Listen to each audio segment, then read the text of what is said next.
Show on the Team 980, always live as well on the free Odyssey app. I am Craig Hoffman, Anthony Haney alongside, super producer on a Tuesday. Anthony, I could probably use some kind of sugar boost right now. I just feel like it's the time of year that by the time this show starts at 4 o'clock, it's dark outside. We got about probably 5 weeks of this. Yeah, not the most wonderful time of the year, even though some people say It's that. the most wonderful But, time. I mean, you just got to roll with the punches at the end of the day. Of the year. I feel like I rolled and I should have ducked and I just got hit in the face. Yeah. Got hit in the face by a gray, gloomy Tuesday. Mhm. I feel like I haven't woken up today. Just kind of sleepwalk. We did actually a really great take command today, which was super interesting. We'll play. Actually, I guess it's up to Doc. Doc will do whatever we ask, but also does whatever he wants. That's something we learned in the break here. Doc's in tomorrow. Lynnell's in for me on Thursday, and then I'm back on Friday. But Take Command was super interesting because it's our film review day, and instead of diving into just kind of general thoughts, we went really deep on the Commanders' offense, and then we specifically high level thoughts, and then we specifically took 5 plays and broke them down in depth. And while we can't use the footage of us circling stuff and whatever on YouTube, unfortunately with the copyright laws, although I am checking in with the NFL on that. I'm like, a lot of people do that. What are the rules? What do they have to pay? What do we do? Are you guys just never going to enforce it? Can I just start using film? Because that would be cool. We'd use it some on this show. Point is, we had 5 plays worth of film, and we really drew it up, and we're like, this is what went wrong on this play, and this is what went wrong on this play. And the first play we did, there's literally mistakes by the receivers, bad protection, and Sam probably could have still made it work. And that's where we're at right now with this team. Anyway, we'll get to more on that in a second. But outside of doing that this morning, I feel like I've just been sleepwalking through this entire day, and it's Big Tuesday energy. What would a playlist of songs that was called Big Tuesday Energy have on it? Probably some Adele. Sad Adele. Yeah, sad Adele. It's a good call. Maybe. Yeah, I don't know. All I can think about is Adele right now. It's just put on the Adele album and keep it rolling kind of day. Yeah. Some super sad Adele. So we're gonna try to liven it up a little bit, which, going to the calls amidst a 4-game losing streak, that tends to have a little bit of liveliness to it, tends to have a little bit of energy. But also to start our Vibe Check Tuesday, and it is, of course, a Vibe Check Tuesday here on the Hoffman Show, where we'll take your calls on the Ace Law listener line at 301-230-0980. 301-230-0980. What are your vibes? What are you feeling about the Commanders? And, of course, we also remind you that if you're in a wreck, God forbid, Ace Law helps you get a check. All you do is call 8888 Ace Law. But, Anthony, this team right now, what's your vibe on where we're at going into this bye week at 4-9, 4 straight losses, etc.? I've just accepted the season for what it is. It hasn't been pretty all season. Players aren't necessarily playing up to the level of expectation we have for some of the guys on our team. And I've more so just slowly but steadily just started looking towards, the offseason, to be honest. And I'm looking at the roster. I'm looking at, Twitter. Everybody's talking about Terry McLaurin. People talking about Jon Allen, Daron Payne, whether or not, we should consider trading these guys for the next regime. That would be for the next regime, but still, it's like any person on our roster, not up for, trade per se. And that's more so what I've been wrapping my head around. Of course, I would love to have a Terry. Of course, I would love to have a Jon Allen, Daron Payne. But if they're, upset and disgruntled about where we are, and I understand Jon Allen, I wouldn't want to sit through another rebuild after 7 years of just turmoil almost. So I understand that, but at the same token, and looking ahead to the future, like what could we get for Jon Allen? He doesn't have any money on his any guarantee money on his contract the next 2 years. So could that be a viable, option to move off of in the offseason? And he didn't necessarily say he wanted to be traded. Like, he didn't demand a trade like a lot of these other guys. Terry's not, demanding a trade. Yes, I feel the frustration, but he's not he's not being a Stephon Diggs or a receiver that's out here in the media telling everybody, I need the ball after a zero reception kind of game. So those are the kinds of things going on in my head, whether or not we can get some solid compensation for those guys. Yeah, I mean, you're also starting to get into the reality of timelines with those guys too. Like, Jon's going to be 29 years old next year. Like, Terry's going to turn 29 in September next year. Like, unless you want to compete pretty quick, like, these guys are going to be on the back end of their primes, which is crazy. Like, these are guys if they finish out their careers in Washington, let's say Allen's got, I mean, who knows how long he's got left. But, like, if you're a D tackle and you retire at 34, like, that was a pretty good run. So let's say he's got 32, 33. Let's say he got 5 more years left. Like, I will have covered his entire career, and it will have been like a 10-year career. And that's a very, very good run in the NFL.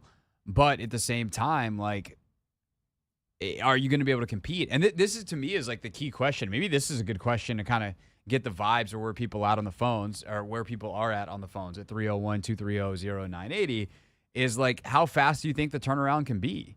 Because if it's not 2 years, if it's not next year you have the potential to be in the playoffs and competing, then those guys aren't that helpful. And I hate to say it, but they're not. And I think you also have to look at, like, the leadership stuff. You do want vets around, you do want good people, but you also probably kind of want to reset. And, it's a little bit like with the Wizards. Like, part of getting rid of Bradley Beal was you just needed his voice to not be in the room. It wasn't necessarily that he was saying anything toxic or bad, or he was a poor this or whatever that. There needed to be space for someone else. And, hopefully for the Wizards, that's like Bilal Coulibaly. Like, if he can be the guy moving forward for the next 10 years, great. And he was a Dawkins winger guy. I think I'm just going to go with the Cougs, Wingo and Dawkins.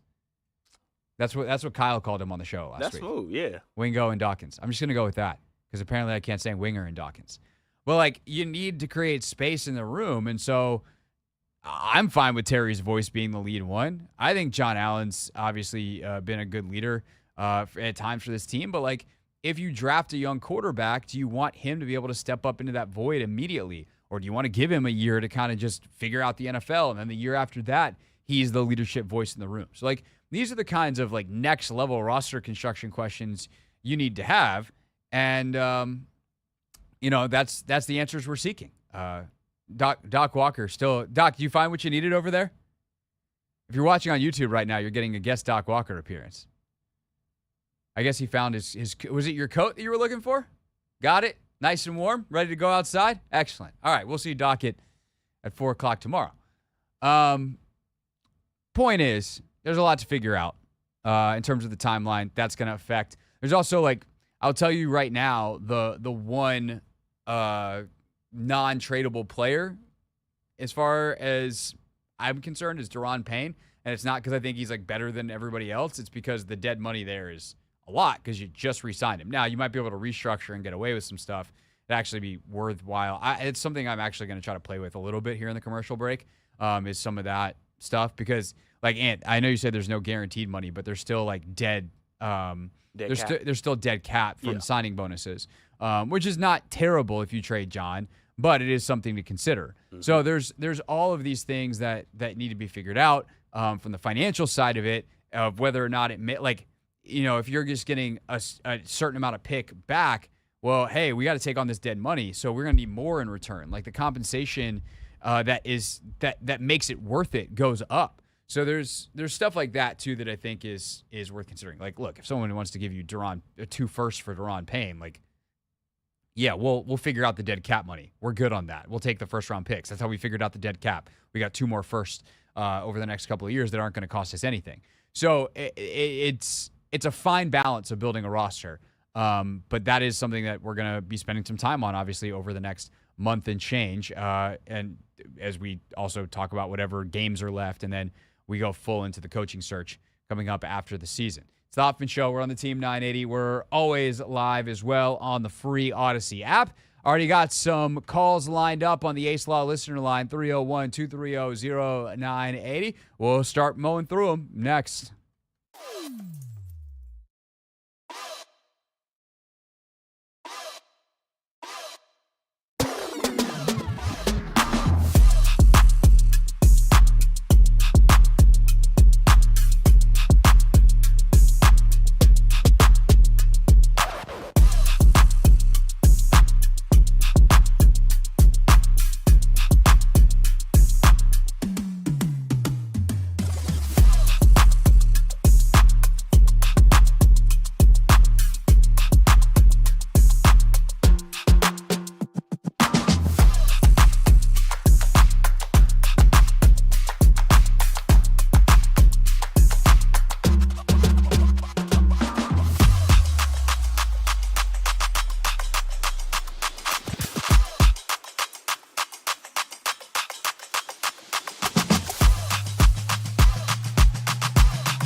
It's the Hoffman Show on the Team 980, always live as well on the free Odyssey app. Taking your calls on the Ace Law listener line at 301-230-0980. It is a vibe check Tuesday, so how are we feeling about the Commanders? And really with an eye more towards the future.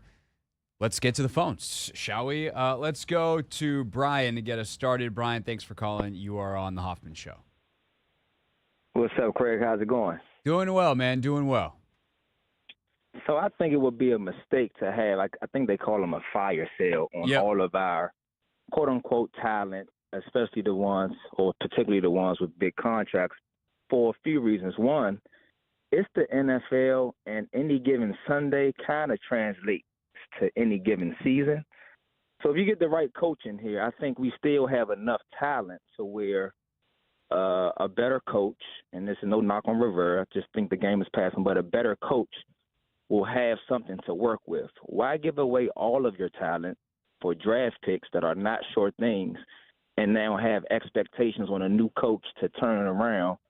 And he'll now need 3 or 4 years to turn it around. I think your window is shorter if you keep a McLaurin, an Allen, and a Payne. And you still want to remain a attractive destination, you know, for coaches and future free agents. So I just think it'll be a mistake. I think with Sweat and Chase, I was okay with it because we were going to have to pay them an amount of money that their play was not matching. And they were in contract years. But to do the whole thing, I think that would be a problem. I'll listen to your response. Thank you. Yeah, no, Brian, I think it's a great call, and I 1,000% agree with you.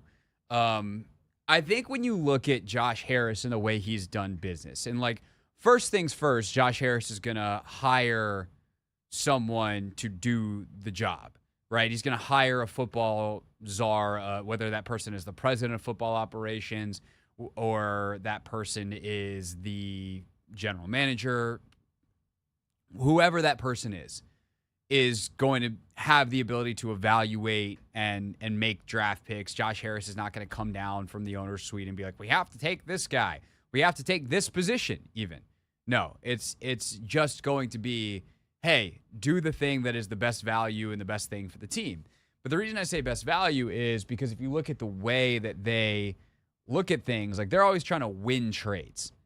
And they might not look like wins at the time, but they're trying to ultimately be able to win trades over time. And so the reason like Daryl Morey is the perfect executive for Josh Harris on the basketball side is Daryl Morey is hated by other NBA executives for how terrible he is to negotiate with. Daryl Morey is someone who offers trades that 2K or Madden, whichever game you're playing, would be like, this is like if fair trade is on, they get rejected. They just get laughed at. And he offers them in real life. And they're like, no. But what does that do? It moves the window. And they, then it also becomes like, okay, well, fine. You don't, James Harden, he wants out of here. We want to trade him, but we're not losing the trade. We're not just going to give him to the Clippers if we don't get what we want. And so they wait and they wait and they wait and they wait. And same thing with Ben Simmons. Like Daryl Morey was willing to undergo an immense amount of pain to win those trades because from a cold, calculated basketball standpoint, that's what he was charged to do, and he was right to do it. I do think at times Morey's teams have lacked some of the personal touch that I think is necessary from a chemistry standpoint. I think it's something Morey's learned over the years, perhaps, but it is something that Harris has shown an endorsement and a willing to do is like take an investment style strategy, a very cold, calculated, do we win the deal or not, to player transactions. And it's cold business. And if you just agree to play by the rules of that, then that's kind of what it is. And what that translates to with the Commanders is Terry McLaurin. Great, awesome job by the Commanders content team today, getting Terry's girlfriend to surprise him. What he thought was going to be an interview with Santana Moss. Instead, his girlfriend sits down and reads him a letter letting him know that he's the Walter Payton Man of the Year. If they get the right offer for him this offseason, he's going to be gone. And it's not that they're looking to trade him. It's not that they want to trade him. They didn't want to trade Montez Sweat. They didn't necessarily want to pay Montez Sweat, but they also had the franchise tag option to keep his number down an extra year and get another year out of him. But they didn't want to trade him, but they have been crazy not to. Oh, wait, we don't have to use the franchise tag. We don't have to pay him $25 million a year. And we get the Bears' 37th pick or whatever it's going to wind up being in the draft. Sick. Let's do it. And they did. And it causes short-term pain. And, I don't think Deron Payne was probably the most psyched about that because he and Sweat play really well off of each other. But at the end of the day, like, it was best thing for the franchise. And so if Jon Allen is offered or is available, or they might go and say, like, we'll shop him. We'll see what's out there. Oh, you want to give us a first? Done. Take him. And by the way, I did a little SPO tracking during the break, and I was correct on the money side of it. You trade Jon Allen, you actually save money. There's some dead cap, but you get more back in savings. Payne, if you trade him, you lose money next year because of the amount of dead cap versus what you'd have to pay him. So Daron Payne, like, yeah, if someone wants to give you an insane return, you bite that financial bullet, especially when you've got as much cap space as you do. But a Payne trade, it seems very, very unlikely a year after they signed him to the big contract. That's how contracts are designed. Terry's movable. Same thing as Jon. You can save a little bit of money. I wouldn't do it. In order, because of the finances, I would be most inclined to keep Payne. If I'm just ranking them purely as players, I'm most inclined to keep Terry because I think he's also an easier scheme fit for anybody than, potentially what a team might, a defensive coordinator might be looking for in their 3 technique or 1 technique in Allen and Payne. That's up to the new D coordinator, put a value on those guys. I would say anybody that runs a 4-3, you can do a lot worse. But they haven't had good years. And this is the hard part about it too, is like, what do you make of guys who are good football players who have been bad this year in a lost season? I don't know. And 2 of which, Allen and McLaurin, who were hurt in the preseason. Do they just have a bad down year? Or is this the beginning of the end? It's crazy to ask because they both feel so young, but Jon's been at this 7 years. Terry's been at this for 5. And careers go quick in the league. And peaks go quick in the league. So, tough questions. I wouldn't bet against them. Who they are, as workers, as competitors, as all that stuff. But these are the tough questions that the next regime is going to have to ask. 301-230-0980. Let's go to Dennis. Dennis, thanks for calling. You are on the Hoffman Show on a Vibe Check Tuesday. Craig, thanks, man. The last time I called you, it was the same day, same question, and I said hopeful, and I gave all the reasons, and guess what? I said hopeful, not because of what this year was going to do, but think of next year. Next year, new regime change, if they get the right people, I'm with you. You think McLaurin and Allen and Payne all of a sudden became bad football players and they're done? Of course not. And you're going to have all these draft choices. You're going to have all this cap space. And you asked this other question, Craig, which I loved. It says, how long, like for Allen, do you think he has to do a rebuild? Well, let's go back. A year after he came, Philadelphia won the Super Bowl with a backup quarterback. Then they got rid of the backup quarterback, got rid of the coach, brought in a rookie quarterback, rebuilt the team, and was back in the Super Bowl last year. You better believe that they can rebuild this in short order if Harris is who I think he is, and that's a good owner who knows what he's doing. So I am still very hopeful. Dennis, I appreciate that call a lot. And you actually just sparked another idea of something that I want to talk about. We'll take more calls as well. 301-230-0980. Vibe Check Tuesday. Commanders fans, y'all got a pulse out there? We got full empty lines. So all of them. If you want to call, now's your chance. You're going to get through. 301-230-0980. But is Sam Howell a Jalen Hurts in waiting? I know that sounds crazy, but I'll explain. And if he is, what would the Commanders need to do to actually legitimately find out?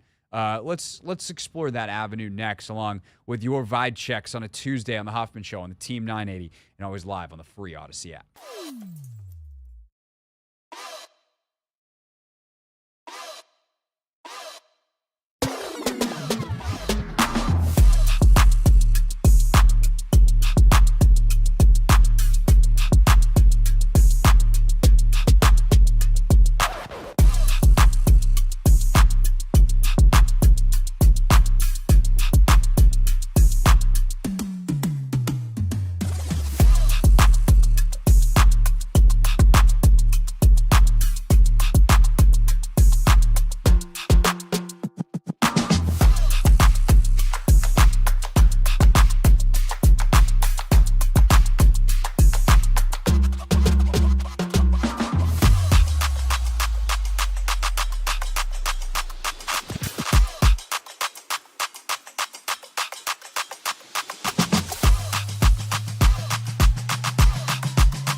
It's the Hoffman Show on the Team 980, always live as well on the free Odyssey app and streaming live on YouTube at the Team 980. What's up to Richard, who's checked in, said, hey, fellas. Hi, Richard. Thomas saying some nice things in the chat as well. And on this Vibe Check Tuesday, James Taylor. I don't think it's the same James Taylor, Anthony, is like, you know the singer James Taylor, right? The singer James Taylor, not ringing a bell. That's probably a Two Americas thing. Although you definitely heard James Taylor. Google James Taylor real quick. Songs like "You've Got a Friend in Me," Carolina on My Mind. You got a friend in me. Wait, no, that's not. He does a version of that. I don't know if that's his original song. Why am I? James Taylor. That's James keyboard. Taylor. I see you got a friend in me. Yeah, that is. Carolina on My Mind is definitely like the easiest one. I'm more. Is he from South Carolina? Yeah, I think it's from South. No, it says he's born in Boston. I don't know, but like being from South Carolina, that song was always obviously fairly popular. Okay. Growing up, 'cause I'm going to Carolina. Anyway, How Sweet It Is. So. You definitely heard of James Taylor. Anyway, maybe that is James Taylor checking in on a Vibe Check Tuesday. At 75 years old from Boston, Massachusetts, who writes songs about the Carolinas. But anyway, James says he's checked out. The offseason can't come soon enough. I get it. That's why we're bringing the offseason to you to an extent now with this conversation. 301-230-0980, the Ace Law listener line. If you're in a wreck, Ace Law helps you get a check. Call 8888. Ace Law. Let's see. We got a couple calls on the thing that I teased in terms of Jalen Hurts and Sam Howell and why there might be a through line there. So let's see what the callers think. Then I'll explain myself if someone doesn't get to the point for me. Let's start off with DH. DH, thanks for calling. You're on the Hoffman Show. What's up, man? I'm glad to be back in the mix, man. And, you know, I love that you're bringing it to us, man, the off season, because it's here. 4 wins ain't going to cut it, and we're here now. But I'll say this, man. Jon Allen doesn't have a friend of me, and I'll tell you why. Right? I have seen him talk for the past few weeks. He always has something to say. But the places where he can make his biggest statement on the football field, he doesn't. We're not playing a 3-4. He's not asked to be a space eater and take on double and triple team blocks. When your team is playing bad, individual athletes and individual performances can stand out. This is where he can show, like, hey, I don't know about y'all, but I'm trying to win, and I'm trying to ball. I don't see him getting a whole bunch of TFLs. I don't see him getting a whole bunch of quarterback sacks. I don't see him getting a whole lot of hurries and pressures, right? So for me, I'm kind of through with Jonathan Allen. So if he wants to move on, that's cool. I don't know what we would garner back for him, but I'm kind of through with him because he's done a whole lot more talking than he has done playing. Daron Payne, I'm cool with, because where Daron Payne saves himself is that he does have flashes and he does make plays and he keeps his mouth closed, right? So when they ask him to speak, he'll speak and say what he got to say, but he's not talking in front of the mic every week. And Terry, no, man, I just think Terry is frustrated. And as a alpha, which every receiver is, and every receiver is a diva by nature, even if they want to be the nicest guy in the world, they still want that football. And Terry not getting the football is malfeasance. As a Tar Heel fan, I'm not saying this on Sam. I think it's a scheme thing. But I feel like even in Kansas City, there was never a true, other than Tyreek Hill or Travis Kelce, everybody eats in that offense, right? And I think that's what Eric Bieniemy wanted this offense to be. So targets are going to be down. Guys are going to have to get in where they fit in. But I think Terry is just frustrated because he's not getting the ball and he's not getting as many looks as he should. That then goes into the offensive line. If Sam doesn't have time to get you the ball, the first person that comes open across his face, he's got to get the ball to him. So it's a whole lot of things that go back on Ron that he had to repair and he never did. Yeah. He wanted to piecemeal everything together and it didn't work out. But I'll say this, man, guys, if you want to go, if you don't want to resign, that's cool. But like Josh Harris said, man, he's not just building for today. He's building for tomorrow. And guys got to be prepared for that. This is the ugly part of the rebuild. Got to strip it down to the studs. Man. No doubt, man. All right, DH, thanks for the call. There's a lot in there. I would say this about Jon as a quasi-defense. Like, he is a team captain. You know, he signed his deal with the Junkies to come on our station before the season. Obviously thought it would be a good thing. You know, and he made that commitment, and I appreciate the fact that he shows up for it every week. I'm trying to remember some of the other people that have done interviews like that with our stations in the past. And there was 1 or 2 weeks, I think at times, there was a little harder to get guys on the phone. And Jon is every week. He knows he's got to do that, and he does, and he answers the questions, and I appreciate the honesty. And what he said today or yesterday was incredibly human. That like, have you thought about leaving DC? Of course. Why wouldn't he? If you want to win, like, why wouldn't you? The problem is he's still playing bad aside of it, and that's what rubs people the wrong way. He's not playing bad on purpose. It's not like he's not out there giving effort. Like, he's having a bad year by his standard. The funny thing about Payne is Payne's pressure rates and stuff are pretty similar to what they've been in the past. I can look him up in the break, but he's been more or less the same guy. The problem was last year, some of those pressures were turned into sacks because the back end played a little bit better, especially later as the year went. This year, the back end's been terrible, and Payne can never get home. Also, obviously when the other guys leave and you have an 11 sack season, you start to get a little bit more attention and the job becomes harder. So there's a lot in terms of moving forward that we have to consider. We have a lot of stuff right now that I think we're still trying to make sense of. And on the offensive side, it is a little bit of everything. Like there's a play, it's a 3rd and 3. I actually mentioned this play yesterday, and I talked about how I thought on the release, Jahan kind of got in Terry's way, and I thought it was on Jahan. And looking back at it, like Jahan's release is a little slow, but I was watching it with Logan, and Logan's like, well, in this particular bunch, like Terry kind of screws himself based off the alignment. Terry's the one who is too close and too far up, and if he gets a little bit more width and a little bit more depth off the line of scrimmage, he probably has a clean release. If he has a clean release, Sam can get the ball out quicker because Terry gets to his landmark faster. On the same play, Byron Pringle's open on a deep route, and if the protection holds up, then who cares what Terry does because we got a touchdown of Byron Pringle. The only reason that it should have been a completion of Terry is because Sam had to throw quick because the pressure, Chris Paul lost instantly. And so it's stuff like this where it's a perfect play of an example where, do you like the concept in that situation? Actually, in that one's fine. That's a good call by EB. There's other times in the game where I'm like, this concept works, but I don't know about it here. I don't know about running it out of this formation with these guys in these places, in part because you've done it, like the pick six, you've done it before, and a team pretty well easily reads what's coming. Great play by Van Ginkel, but like he knew what was coming. But you have a quarterback who could have made a play. If Sam just hits his back foot and heaves the ball deep for Pringle, it's a tough throw. It's a ridiculous ask, but it's possible. So Sam could do more. Terry and Jahan could play the details better. And then even on a more global scale, like, I've been thinking about Bobby Ingram a lot more recently. And some of you are going, who? Bobby Ingram's the receivers coach, right? He comes in after Drew Terrell leaves. Is that the best you could do? Because of where EB was in the hiring cycle, EB goes to the Super Bowl, can't get hired quickly, takes a little bit longer to hire a staff. The O-line coach situation was super weird this offseason and all the problems that they've had. Like, how many of these guys have worked with EB before? So EB is not just trying to teach his players a system and figure out what that system should look like. He's also trying to teach his coaches. And so they're like, so much of this is like, this is a bad situation that a lot of people would have failed in. But I think what's frustrating and what's also 1,000% fair, as opposed to just throwing up our hands and being like, well, damn the circumstances, is there are people that could be doing better, and they should do better. And if they had done better, and certainly over time, Rivera is the biggest culprit here of the overtime larger picture stuff, we'd have different results.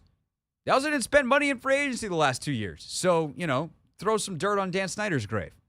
Because if you don't think that had a lot to do with it, then I got some ice to sell you to Eskimos. I think I mixed my metaphors there. Anyway, you get it. We got some more calls, and I will unpack the Sam Howell, Jalen Hurts thing a little bit more next. 301-230-0980. We wrap up the hour before the Hall of Famer David Aldridge joins us with his take on the Commanders at the top of the hour. We'll talk some NBA with DA as well. It's the Hoffman Show on the Team 980 and always live on the free Odyssey app.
dark and full of clouds. What a voice. Just an And I know iconic when voice. the wind of blow. Good pull, Anthony. Good pull. It's the Hoffman Show. I feel calmer now. I just feel better now. Honestly, I feel great. Vibe Check Tuesday on Team 980. We're always live as well in the free Odyssey app and streaming live on YouTube at the Team 980. I see Lynnell down the hall. He's coming in here at 5:30, piping hot full of overreactions. Overreaction Tuesday coming. We close out Vibe Check Tuesday, though, with more of your calls at 301-230-0980. Let's go to Steve. Steve, thanks for calling. You are on the Hoffman Show. Hey, how you doing? Can you hear me? Yep, we got you. Oh yeah. Thanks for my call. Really enjoyed the show, man. Thank you. I'm pretty much checked out for this season. Just looking to see where we at as far as draft position, and looking to continue to see Sam improve, and just seeing who can play and who cannot play on the team. As far as Terry and Jon Allen and Payne, if those guys feel like they want to leave, they don't want to go through a rebuild, I have no problem with them leaving. But would I just give them up to start a rebuild? No. Right. And for two reasons. One, you can't really evaluate these guys based on this coaching staff. This coaching staff is not up to par, and this roster is not up to par. And I always say bad rosters and bad coaching makes good players look bad. Like, those guys didn't forget how to play football yesterday. It's this coaching and this roster that's making them look bad. And if you're going to do a rebuild, you can't do a total rebuild. You need some foundational and experienced players to help set the culture and bring things along as you're rebuilding in other areas. So I wouldn't give them up because coaching has made them look bad, I feel. And you need some guys if you're going to start a rebuild. As far as Sam looking like possibly being a Jalen Hurts type, I think it is possible. Sam, I think he's a much better pure pocket passer than Jalen. At this stage, when Jalen came into the league, I think Sam is a better pure pocket passer. And also, what Sam has shown me since he's been in the league is that he can do a lot of damage running the ball. Yeah. Not only buying time, but also on read option, actually getting into the secondary and making people miss it. Yeah, I mean, the funny thing about Sam on read option, and Steve, that's a great call. You made a ton of good points. I got to let you go because we got a couple more and we're running up against the clock. But Sam actually is better off schedule, and I think at times on read option and some of the RPO stuff they tried to run earlier in the year, he actually read it out wrong.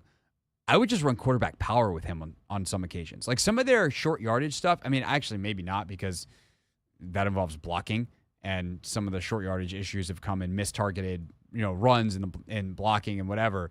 But maybe you get an extra blocker in there because you let a running back lead the way. Like get Chris Rodriguez in there or Alex Arma in there and just have Sam follow. Sam is a really good runner in space. He sets up blocks well. He feels the space and where to kind of shift and maneuver his body to fall forward. There's got to be some element of quarterback run game, I think, if you're going to maximize him, because otherwise you're just leaving skill set on the table. I would say this large picture on Sam and Jalen. This is the comparison. Logan and I were talking about this the other day, and I thought it was super interesting when Logan brought this up, is Jalen, when he came into the league, showed some stuff that was good, but also the nuanced watchers were like, wow, this dude is not going to be a long-term answer here. He's getting away with stuff because this offensive line that he has is awesome. And Sam, it's the opposite. We don't know what he is because the O-line has made him be something that is if he's going to win games, he's going to have to be miraculous. And he's not ready to do that yet. He can do it in small bursts, and he's got that in him. The playmaker stuff is phenomenal.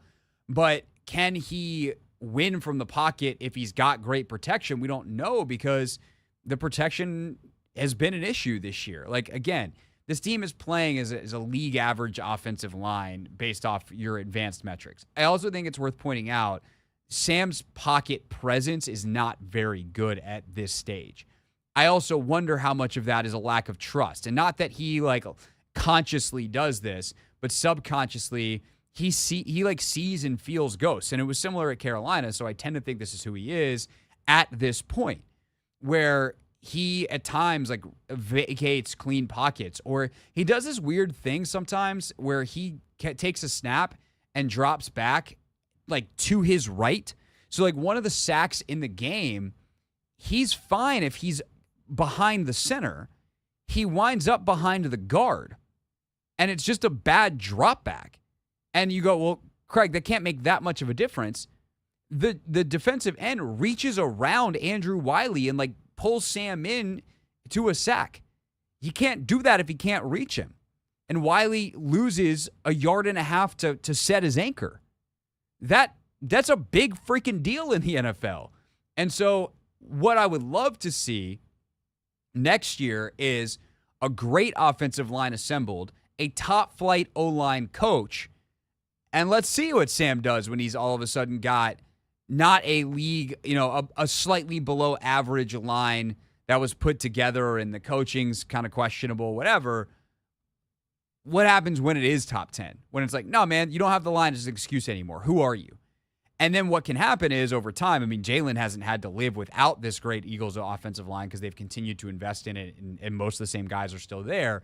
But what can happen over time is that allows the rest of the skill set to develop, and now Jalen's a way better player than he was a couple of years ago. And some of the stuff that he used to not do, used to not throw with anticipation, etc., where he'd have to kind of see it, and he got away with it because the line, the protection allowed him to do that. Well, now he throws with anticipation, and he's an MVP favorite. So, and reigning MVP. So, what happens if Sam gets that opportunity? I think that's the fun question. All right, real quick, let's go to Manoj. Manoj, thanks for calling. You're on the Hoffman Show. Hey, man, how are you doing? Doing well. So I think there's a couple questions here, right? I guess just them all on the Terry piece. To me, he's untouchable unless you're just absolutely blown away by an offer. I think if you're rebuilding a team, you can't just give away every good piece. And he's, regardless of his numbers right now, he has enough, built up with his resume where we know he's a good player. As for Jon Allen, I think it's been proven that the whole investment theory we had as a team is wrong, right? We still have dollars tied up in Daron Payne. I think Jon Allen's coming up on the end of his contract. I would be open to moving him only if, again, we have a strong offer, something like a Montez Sweat offer. And then the Sam Howell thing, obviously if he turns into Jalen Hurts, that's a dream scenario. I think the big problem I have with his development right now is that it's being hindered by play calling and the offensive line, like you said, they're league average. So kind of I agree they're not good enough. But from a play calling perspective, I just find that there's too many scenarios where we set him up for failure because we're just calling too many passes. And even in situations where a run play is a real option, 3rd and 3, 3rd and 4, it's guaranteed drop back and teams are just teeing off. I think there have been games this year where you see AB adjust to that. But, this last game in the first half against the Dolphins, we're running it for a great average. And there's so many drives where I feel like we end up punting because it's pass, even after a first down or a couple first downs. So those are my thoughts on all three. Yeah, no, thanks for the call. It's good stuff. I think that, in summary here, unfortunately we got to run, so sorry to folks that are on hold right now. But David Aldridge is waiting, and we can't keep a Hall of Famer waiting, all due respect to you on the phones, who might be a Hall of Famer in your own right. We're talking about systemic level things here. We're talking about the biggest of big pictures. It's philosophically, who are you as an offense? And have you done the things you need to do to insulate and protect a young quarterback? I would say no. I understand that it's hard. I understand that you're building this on the fly, that you may not have had an ideal staff situation, that you may not have ideal player situations. But this is the job. And the NFL is hard. And I have empathy for that while also having a job to do to give you my opinion. And my opinion is it's not good enough. And philosophically, when you put this many passes on a quarterback, when there's this much drop back, And when you don't emphasize getting the ball to your best players, you failed your young quarterback. And so I agree that it is hard to evaluate Sam because he's the quarterback that we're talking about in the middle of this. Now, if he'd gone out and crushed all of this, then it'd be pretty easy. Or if he was incompetent week in, week out, then obviously that would be bad as well. Or that would be good in terms of clarity, bad in terms of production. And then on the other players, obviously, good offers, take them. Bad offers, don't. And I think this team has enough talent that with better coaching and with flushing out the other pieces so that some of the average players that you need to have on a roster because of the salary cap are not all of a sudden out leveraged and outstretched at every turn. They have stars that can make their jobs easier and better players around them. Then this rebound can be fast. And if that's the case, then yeah, you definitely don't want to turn things over too quickly. Let's get David Aldridge's thoughts on all this, though. He joins us, of course, senior writer for The Athletic, covering DC sports. He sat with DA at the press conference on Sunday, and then we'll get his thoughts on the NBA's in-season tournament as he still covers the NBA as well. Lynnell next hour, and then we'll dive back into Jon Allen's comments specifically. And if you haven't heard him yet, we'll play him for you coming up in the 6 o'clock hour. It's Hoffman Show on the Team 980, always live on the free Odyssey app.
It's the Hoffman Show on the Team 980, always live as well on the free Odyssey app. It is just after 5 o'clock, and on this show, that means it's time for Not My Beat.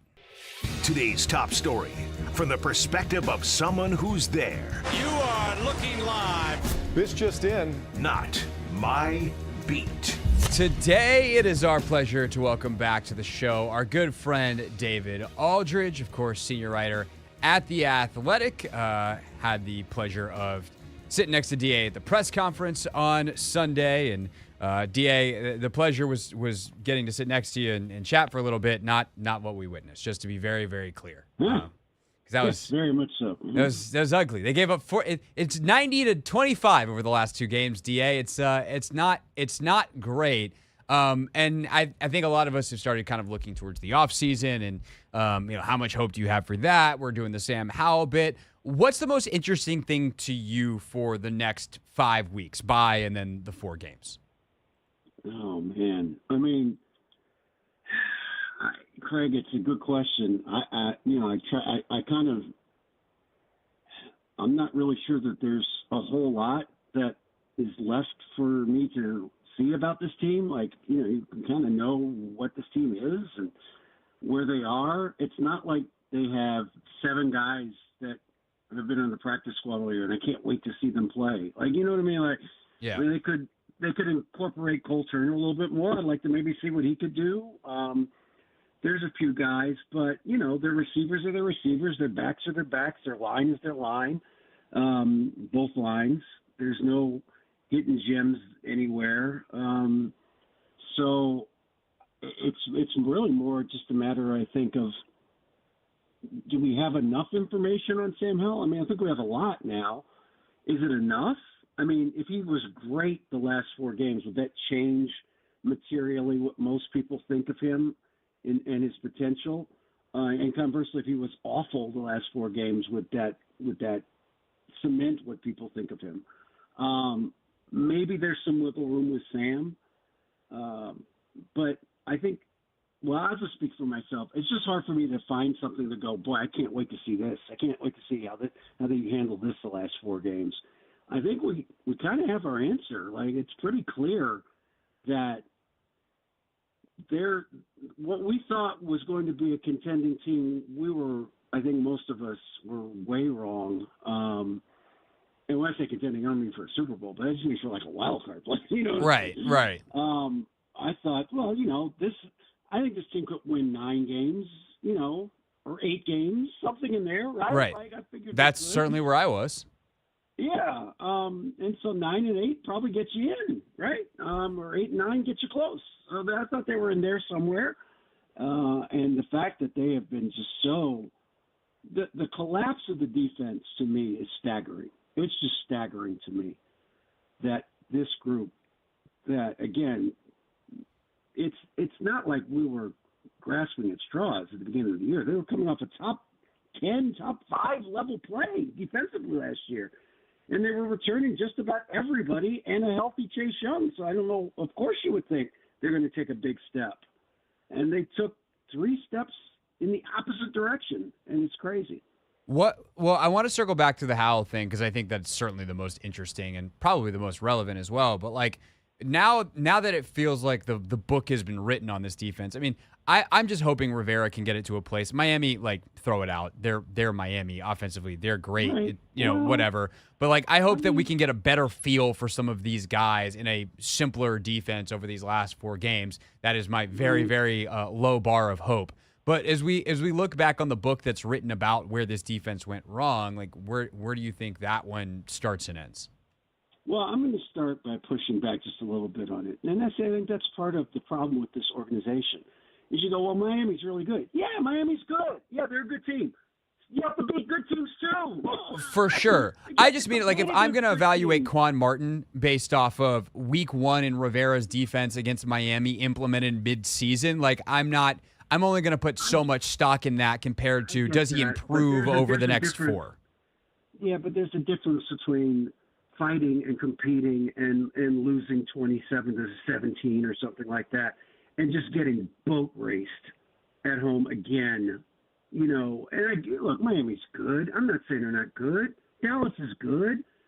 But you still can – there's teams that have competed with those 2 teams this year that aren't 12-1. And have put some good tape on. That was a give up to me. Like, oh, we can't compete with them. There's nothing we can do, and that's part of the problem here. I think is there's just a lot. It was a lot of give up. So defensively, what's going wrong? I mean, I just think the secondary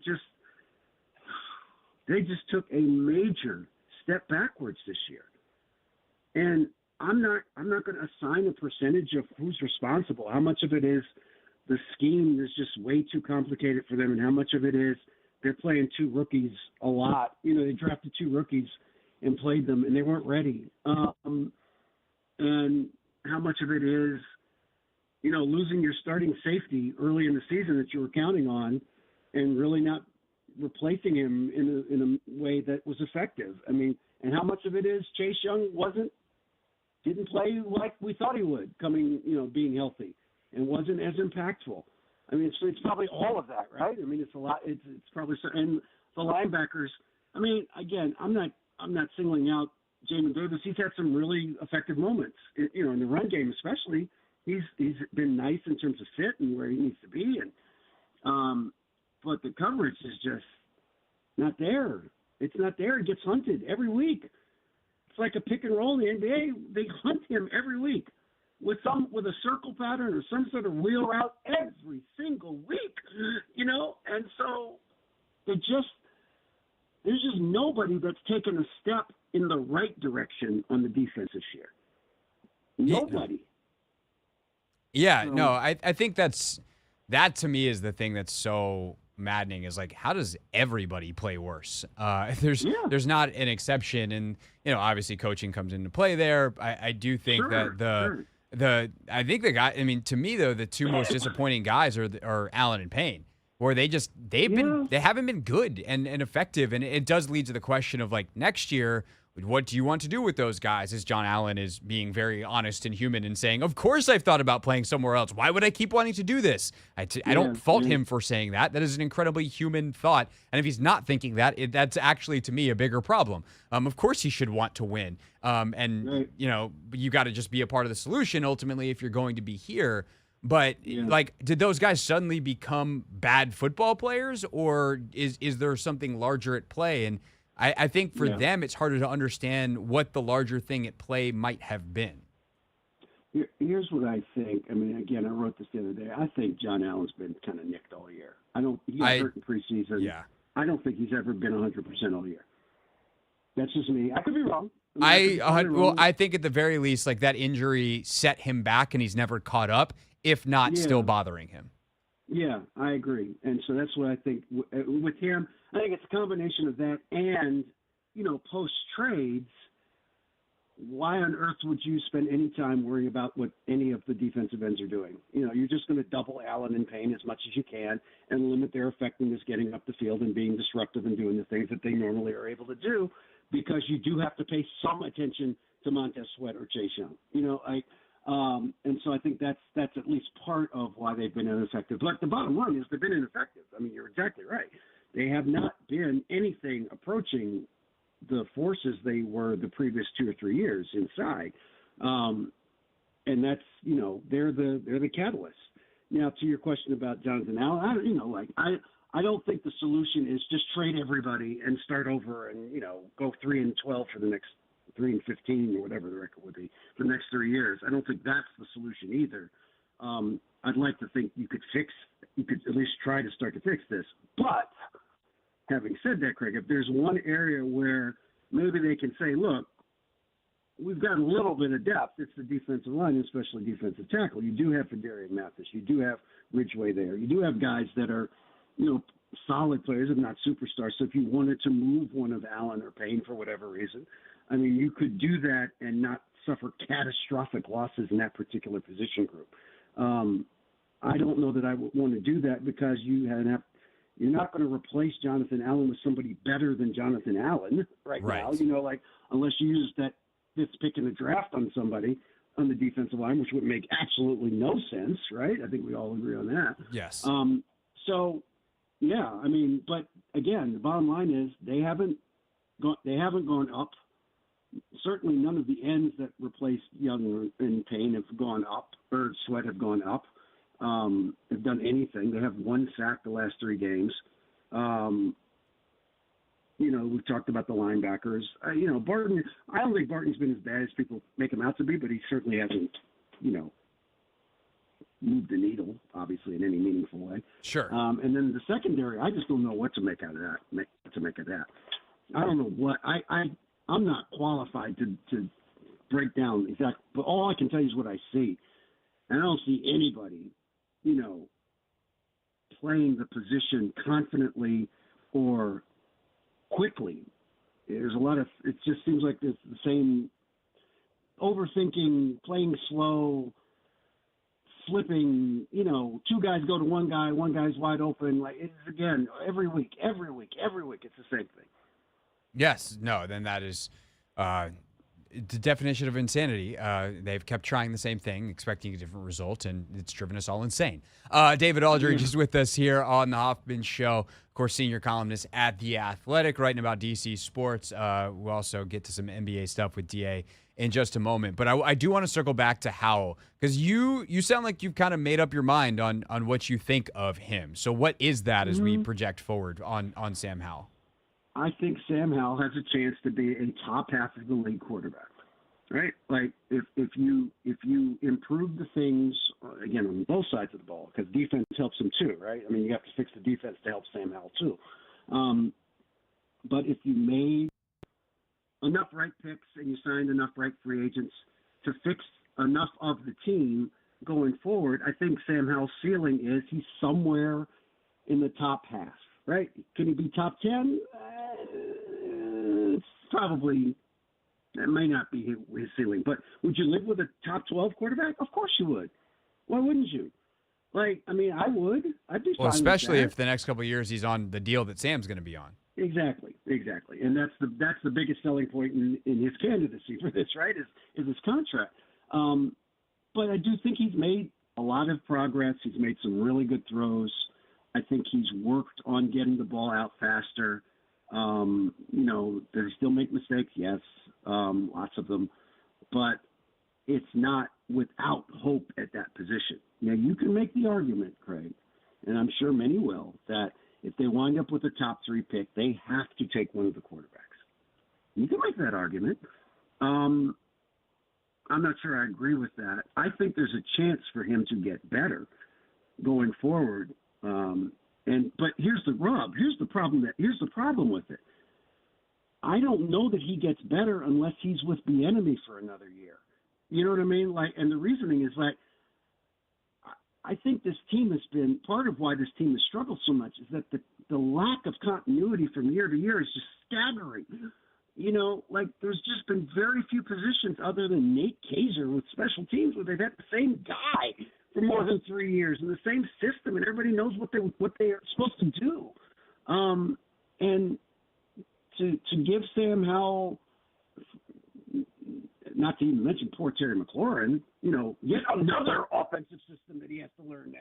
You know, and you know, it just, boy, I don't know that that's going to I don't think that makes a lot of sense either. Now, it's not all in their control with the enemy, of course. He can leave, you know, if he's up for an NFL job or a college head coaching job and he wants to leave, he can leave. But with the Howell question, to me, it's like, yeah, would Ben Johnson be able to help him? Yes, of course. I'm not saying that Eric Bieniemy is the only guy that can coach him. I'm saying that the progress they've made in this system this year, I would like to see them build on that for once, as opposed to starting over and having the same growing pains again next year because you have a new offensive coordinator again. I mean, that would be 3 in 3 years. You know what I mean? Like that's I hear you. I would say the good news on that front is they run a West Coast system, which the person they're going to hire, I would assume, would also run a West Coast system. Like if you're getting someone off the Shanahan tree. So, but we don't know that. I mean, I would like to think you're right, but we don't know that because we don't know who the GM is going to be, do we? Sure. We don't know. But if we look at the top candidates and the names that are bantied about on the offensive side of the ball, it's your Ben Johnson's. He's the number one candidate everywhere. And I think these guys are going to be in the mix to get him, which is great. Obviously, there's a pull of home in Charlotte, and he's a Carolina guy. He's going to potentially have Justin Herbert to work with. He's going to have Caleb Williams and a bunch of money in Chicago. But I think working for Josh Harris is appealing. And if you like Sam Howell, that's appealing. But you're also looking at like Bobby Slowick in Houston and what he's done with C.J. Stroud and some of the other folks off of the Shanahan, McVay, whatever tree. That I think would be McDaniel, by the way. This Miami staff's got some potential future head coaches on it, and they run that same West Coast system with similar terminology, similar route concepts that are just hopefully detailed up a lot better. And also, I think the thing that I struggle with Bieniemy, DA, is how much he put on Sam this year. Like, I don't like the fact that he's leading the NFL in passing attempts. I think that's a terrible way to treat a young quarterback. And it hinders his development. And they've been trying to sell us this growth and development thing all year, which clearly everyone is sick of at this point, internally, nevertheless externally. But I actually don't know that they helped him as much as they could because of the system that he was in this year, this version of it that Bieniemy ran. I mean, look, I don't disagree with you that they probably throw the ball way too much, right? For any quarterback, much less a young one, right? But we know where Eric Bieniemy came from. I heard this for 12 years in Philadelphia. Like, and he rethrows the ball too much. Like, that's just those people from the Andy Reid system tend to throw the ball too much. Like, that's just kind of baked into how they see the world of football, you know. And so, I mean, they probably did drop him back too much, especially early. Obviously, when he probably didn't have enough of a understanding of shifting protections and calling things out at the line that could help. I mean, just getting the ball out faster, you know. I think they did make adjustments to it, and they've gotten better at it, you know. And again, it's Eric Bieniemy's first year too, right? So, I mean, I think some grace has to be extended to him as well, you know. Like, everybody acts like, well, we know everything we need to know about Eric Bieniemy. This is his first year as an offensive coordinator, first. And so he gets the opportunity to make mistakes and grow and learn too, I would like to think, you know. So, but we'll see, you know. Again, it's a 4-9 team. There's no sacred cow anywhere in this organization. And I'm not going to be mad at Josh Harris or anybody to say, no, all of you can go, you know. Like, totally. So, yeah. But in terms of your question about Howell, I would just like to see a little continuity going forward to see how much better they can get. And maybe the answer is they can't get any better. I don't know, but I'd like to see. Yeah, I think this year will benefit Bieniemy in the future no matter where he is, whether he gets to apply what he's learned here or elsewhere. TBD. All right, last but not least with DA, of course, the Pro Basketball Hall of Famer, former Kurt Gowdy Award winner. Actually, DA, is that something, did I say that correctly? Are you a former Kurt Gowdy Award winner, or are you just, once you're it? You're a Kurt Gowdy Award winner? I mean, I'm still a Kurt Gowdy Award winner. Yeah, that's true. I just didn't know if it's like you won it in X year and such, it's phrased that way, then I realized that probably wasn't correct. Award winner. You're still in the Hall of Fame. That's good enough for me. Yeah, it's like Pat Sullivan won the Heisman. He's not a former Heisman Trophy winner. He just won it in 1970. You know, I did not know that 1970, but that's a me thing. That's fine. I think it was 70 or was it 71? It was you know what? I don't think anyone's counting.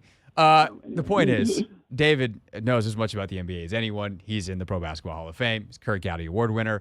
And DA, last night was fun as hell watching these quarterfinals in the NBA's in-season tournament. I don't know where you were at the start of this in terms of the idea, the concept. So where were you on the in-season tournament? And after seeing how invested the players were, nevertheless, fans and the excitement it brought in the building last night, what do you think of this concept and how it's worked in year one? Right. Well, I mean, look, I was in Indy last night for that game, and it was phenomenal. It was great. I mean, and I wrote that this is, for all the things that the NBA has tried to, package about this in-season tournament, just kind of the only issue I have with the in-season tournament, Craig, is not the idea of the in-season tournament. It is the NBA doing what the NBA always does when it tries to market something and insist that you love it or you don't like basketball. You know what I mean? Like, it just pounds you on the head with in-season tournament. You've got to get excited about this or you hate puppies. You know what I mean? Like, that's how they do it. They just bang you on with it for weeks and weeks and weeks, But, it's been good. I think it's been a net plus. And the other thing is, I just wish they would acknowledge that the reason they're doing this is because they want to sell this for $1 billion to somebody. And that's okay. Just say it. Just be honest about why you're pumping this thing. But Halliburton was great. It was a great atmosphere. The crowd was into it. He played great. I thought it was a very competitive game. The tournament's been good. I think it's been good for the most part. I think Jaylen Brown was honest yesterday at shoot around. He was like, I'm gonna hold my answer until the end of this thing. He didn't dismiss it out of hand, but he was not all rah-rah. He was just the best thing that ever happened. But I think it's been generally good. It's been generally good to give the players something to break up the monotony of a long season. I think that is a fair criticism and a fair reality about any sports league, but certainly NBA, NHL, baseball. It's a long season. It gets tedious, and to give them something additionally to kind of compete for and get their compete juices going. And that to me has been a net plus, is that I think more guys, competitive nature, and these are the most competitive people on earth. I think that's a good thing to get them to kind of go, hey, as long as we're here, let's try to win this thing, And so I think that's been a plus. And so I can't knock it. I think it's been pretty good. There was good basketball in November before the in-season tournament, and that's just kind of like what concerns me is this notion that it's only the in-season tournament that makes guys play hard in November. No, a lot of guys play hard in November. You're just not paying attention because you're watching football. And that's okay, but don't denigrate them because you're not interested in it. You know what I mean? So that would be my concern about it. But in the main, I think it's been pretty good. Yeah, no, I agree. I think it's been fun when you get to see these guys and their care level turned up to like super as opposed to regular season, which is still highly competitive, but there's a different level, of course. Sure. I think it's been really fun to watch, and Halliburton was insane last night. Sensational. Sensational. David Aldridge, the Kirk Gowdy Award winner, Basketball Hall of Famer, and senior columnist at The Athletic, where you can read his coverage from Indiana last night. You can read his coverage of the Commanders as well. DA, always a pleasure. Thank you, sir, and I'll see you at FedEx again in a couple weeks. All right, Craig. Thank you for having me, sir. As always, it is our pleasure. That is David Aldridge with us here on The Hoffman Show. Lynnell Willingham hops in studio next. It's time for an Overreaction Tuesday.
It's the Hoffman Show on the Team 980, always live as well on the free Odyssey app. Also streaming live on YouTube at the Team 980. Lynnell Willingham with us in studio on How are you? Overreaction Tuesday. Spoiler, I'm good, dude. Spoiler, I don't have any overreactions. I am here to just discuss football with you, man. Labeling it Overreaction Tuesday, I think it's gotten me in trouble with some of the idiots on the web, people on the web watching right now. I'm not talking about you. I think that's an overreaction, Lynnell. Oh, well, there it goes. Full circle season, baby. But let's get into it. I do want to address something you said, though, during your first and 10. Okay. You said that you felt on Sunday Mike McDaniel embarrassed Eric Bieniemy. And I disagree with it. Now, I listened to the entirety of the segment. Okay. And I think when you begin to get into your explanation, a lot comes off a lot differently than what the headline I said reads. he exposed Bieniemy not more than he embarrassed, did Rivera. Yeah, well, we already knew what Ron was. That's So, part of the equation. that's part of the equation, which you said. But yeah, I don't know. I just think it's very hard to compare what they're doing in Miami to what they're doing here in Washington. Now, there's some information that I do not have that would really highlight and underscore our conversation in terms of like how often is Washington using motion pre-snap compared to other teams in the league. I don't have that information. You may. I don't have it right now. I know that was a big part of what you were saying is you don't like the play design and how, Washington's best players aren't getting the football. I love how Tyreek Hill is featured with Miami, and everyone knows Tyreek Hill is going to be featured with Miami, yet they still are finding ways for him to have a record-breaking season. I agree with all of that, but I think the big thing that you're missing between Mike McDaniel and Eric Bieniemy is that Eric Bieniemy is working with a subpar group of skill position guys, the quarterback, everything. Whoa. Like you just came in here, said that you're not going to do overreactions, and you just called this group of skill position guys subpar.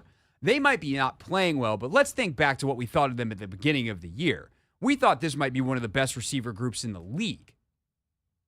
Correct. Robinson and Gibson are pretty good. They're not 4-3 backs that Miami has. Gibson's literally a 4-3 guy. Everything is Gibson is. Who else on the off? Jahan Dotson. Jahan Dotson's not some speed demon. He ran a 4-3 at the combine. Ran 4-4. I think he ran 4-3-8. No, he ran 4-4-3. He ran 4-4-3. I fact-checked that before I came in here because I knew that was going to become a part of our conversation. Okay, so he's 5/100ths off from being a 4-3 That's guy. a huge – come on, you know how that impacts draft status. If you're 4-4 and 4-3, your bag is different. He's 4-4-3. Your bag is different. But I get what you were saying. Now, I don't even want to walk back what I just said because I believe it. When I say they're subpar, I think we value them more here than maybe the way that they'd be viewed by outsiders. Like what I'm about to say now is probably going to be a huge overreaction. I think through 13 games, Brian Robinson and Curtis Samuel have been your best two offensive weapons. Yeah, right? I don't think that's outrageous. I think Terry's having a down year. I think there's a bunch of reasons for that. I think that Curtis has thrived in this offense. That's the thing I was most right about on this offense in the offseason. I said EB's arrival would benefit Curtis more than it would anybody else. But I think the point that I was making that I 100% stand on is like the thought forever was if you have talent, you let them cook, right? Just like let's line it up. Our guys are going to beat their guys. Scheme's going to work. The problem is the scheme that Bieniemy is running is based off of something that Bill Walsh started 40 years ago, right? West Coast scheme, right? And which a lot of teams have West Coast principles. For sure. And over the course of the last 40 years, obviously defenses have evolved to stop that. The guy who's had the most success stopping the current version of that scheme is Vic Fangio, the godfather of current modern NFL defense. What's Vic Fangio's job right now? Defense coordinator in Miami. Sure is. Yeah. Sure looked like it on Sunday. The way that good teams offensively get around these defenses, including Vic Fangio's, is by saying, okay, what is it that these Vic Fangio's defenses do? They put certain players in a bind. They don't create. They eliminate space that used to exist. the new space is here, or we need to, pull one guy through a window to pull it, because a lot of it's like the zone match stuff, right? So, hey, we're going to make you match the first guy, and then we're going to put a second guy in that window. And those kind of tweaks are stuff that McDaniel does very well, and that he uses specific guys to do, where the second guy in the window is Tyreek Hill and he's wide open, or, hey, I'm Tua and I've got a choice of Devon Achane over here, one-on-one with Jamin Davis, or Tyreek Hill in the slot over here on Quan Martin, and I got a single high safety who's got to pick between the two. Like, that kind of stuff's not happening here. And that, to me, is what's so frustrating. Or you watch the way they make sure Tyreek gets touches. They make sure Achane gets touches. They make sure Waddle gets touches. That stuff doesn't happen here. And that, to me, seeing what it looks like, watching Miami play offense, and seeing how they elevate it. The quarterback is responsible for where the football goes. That's a part of it. So, how is that an indictment on Eric and not on Sam? Because Eric can make it easier to have cleaner reads for Sam. Craig, you and Logan do a hell of a job busting down film. How much easier can he make life for Sam right now? I think you think that he's making it hard for Sam? Yeah, because there's a lot of just straight drop back. Now, but they're running Sam can help himself. Fraction of what he wants to unveil offensively. Just think about it. We were both fortunate enough to be out at camp. The offense that they're running in camp, how much different does this look to what it is right now? It does not look as good, but it looks night and day different almost. But, okay, so they never found something that worked. Like, they installed all this stuff, they now can't use it. I'm trying to put myself in Eric's shoes and trying to play devil's advocate here. If you're a play caller that's not confident in your guy's ability to run stuff, and he hasn't shown an understanding to be able to run the most basic stuff, the fact that he's not handling the protections at the line of scrimmage, Craig, let's use that example. How many quarterbacks across the league are handling their protections It's up a front? pretty mixed bag. I think a lot of it, like centers are involved in certain stuff. Ultimately, it's the quarterbacks, I think, more than the centers, but a lot of centers handle that stuff. Eric and this offensive staff took as much off of Sam as possible. Yeah, when they put it back on his plate, it got better. Correct. But in terms of, I'm bringing that up to talk about what he's seeing pre-snap and how that is impacting things and why they took that off of his plate, because he's struggling pre-snap. Correct? Would you agree with that? Not as far as where to go with the football. You think Sam's going? I think there's some of that. Like, I think it's super multifactorial. Mm-hmm. Like, let me zoom. Like, we can get into details and talk about, like, Logan and I broke down a play today. We did something we'd never done before when we recorded Take Command today. We literally pulled up film and we watched it together. Unfortunately, I don't. So basically, what you want me to do is run out of the studio now and go look at it, because that's what I want to do. Well, we can't. I'll pull up this play in a second, because y'all do a hell of a damn job. But like, unfortunately, the film is not going to be in the YouTube podcast because of the rights. But like, we're describing it, and I give everyone the timestamp in Game Pass and be like, if you want to follow along, go do it. So I'll do this for you in the break. Literally, there's a play. It's 3rd and 3, and it's Sam takes pressure. Chris Paul loses immediately. So obviously, the biggest thing that goes wrong is Chris Paul loses immediately. But Jahan and Terry screw up their releases. Terry screws up his alignment, and Sam probably could still make it all work anyway. It's all there. And so who do you put at fault? It's multifactorial. Right, and that's my thing with my issue with your statement then. I guess my question that I'm starting to get like really frustrated with, and I'm trying not to like blow my top on this, is why is everyone suddenly okay with losing?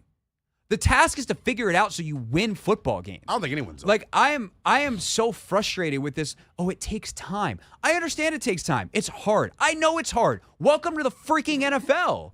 Like, the season started in September. You had to figure out how to win games then. And if you couldn't figure it out by then, you had to figure out something that you could figure out by October, so there's enough time to turn it around. It's December 5th. They're 4-9. Not very good. Yeah, not good. Very good. Like, I understand it's hard. I have empathy for that.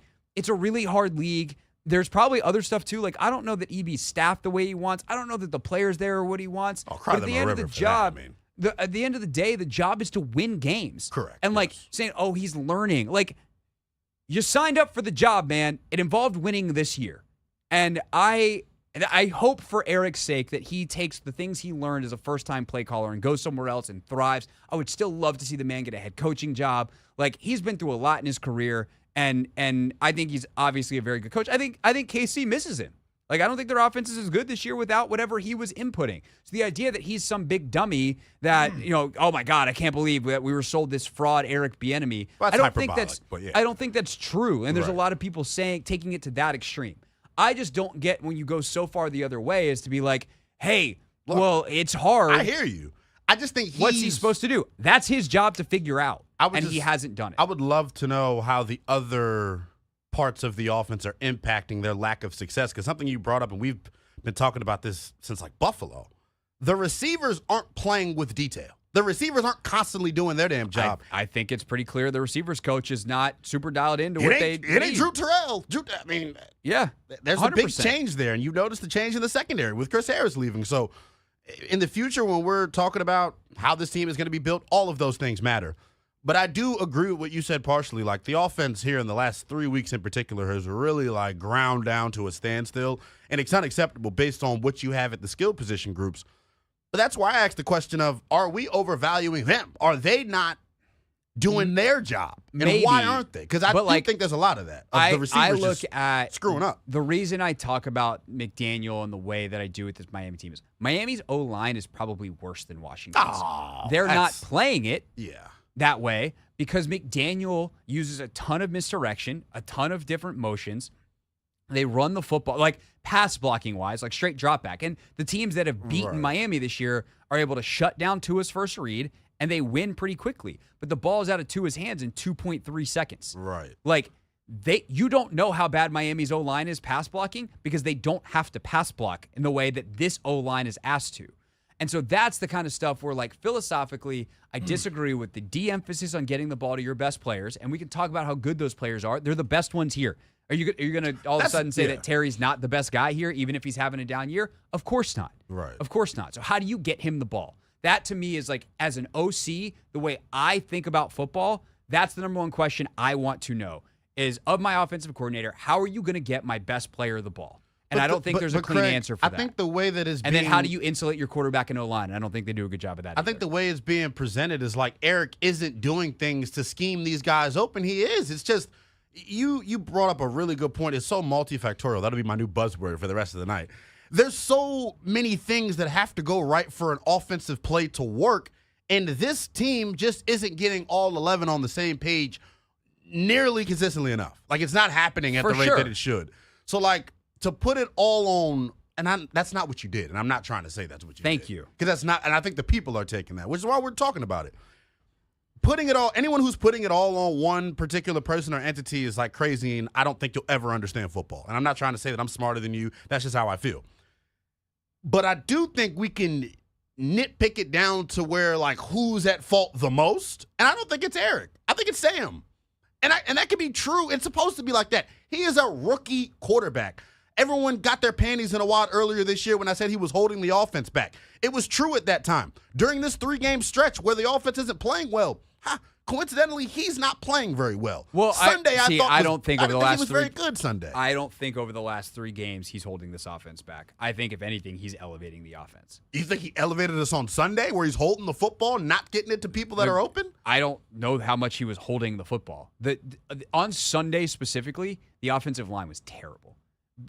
I think Logan, when he charted it, there were 2 drop back passes that didn't have pressure. But that falls on deaf ears, but like, I don't look at it all as, oh, they're giving up pressure. Dude, the best quarterbacks in the league are able to function under pressure and evade pressure. Not that. Look at Joe Burrow during his rookie season or his second year. He was the most sacked quarterback in football. Exactly. And I think that kind of gets to our next conversation. But you can win without not having Joe Burrow. So I want to show you this play in the break, and then let's see what we got. Yeah, we'll have enough time to have a little bit more discussion beyond that. So we'll get into the quarterback stuff next. It's the Hoffman Show on the Team 980 and always live on the free Odyssey app.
It's the Hoffman Show on the Team 980, always live as well on the free Odyssey app. Lynnell Willingham still with us. Did you sit lower in your chair? Did you move your chair down?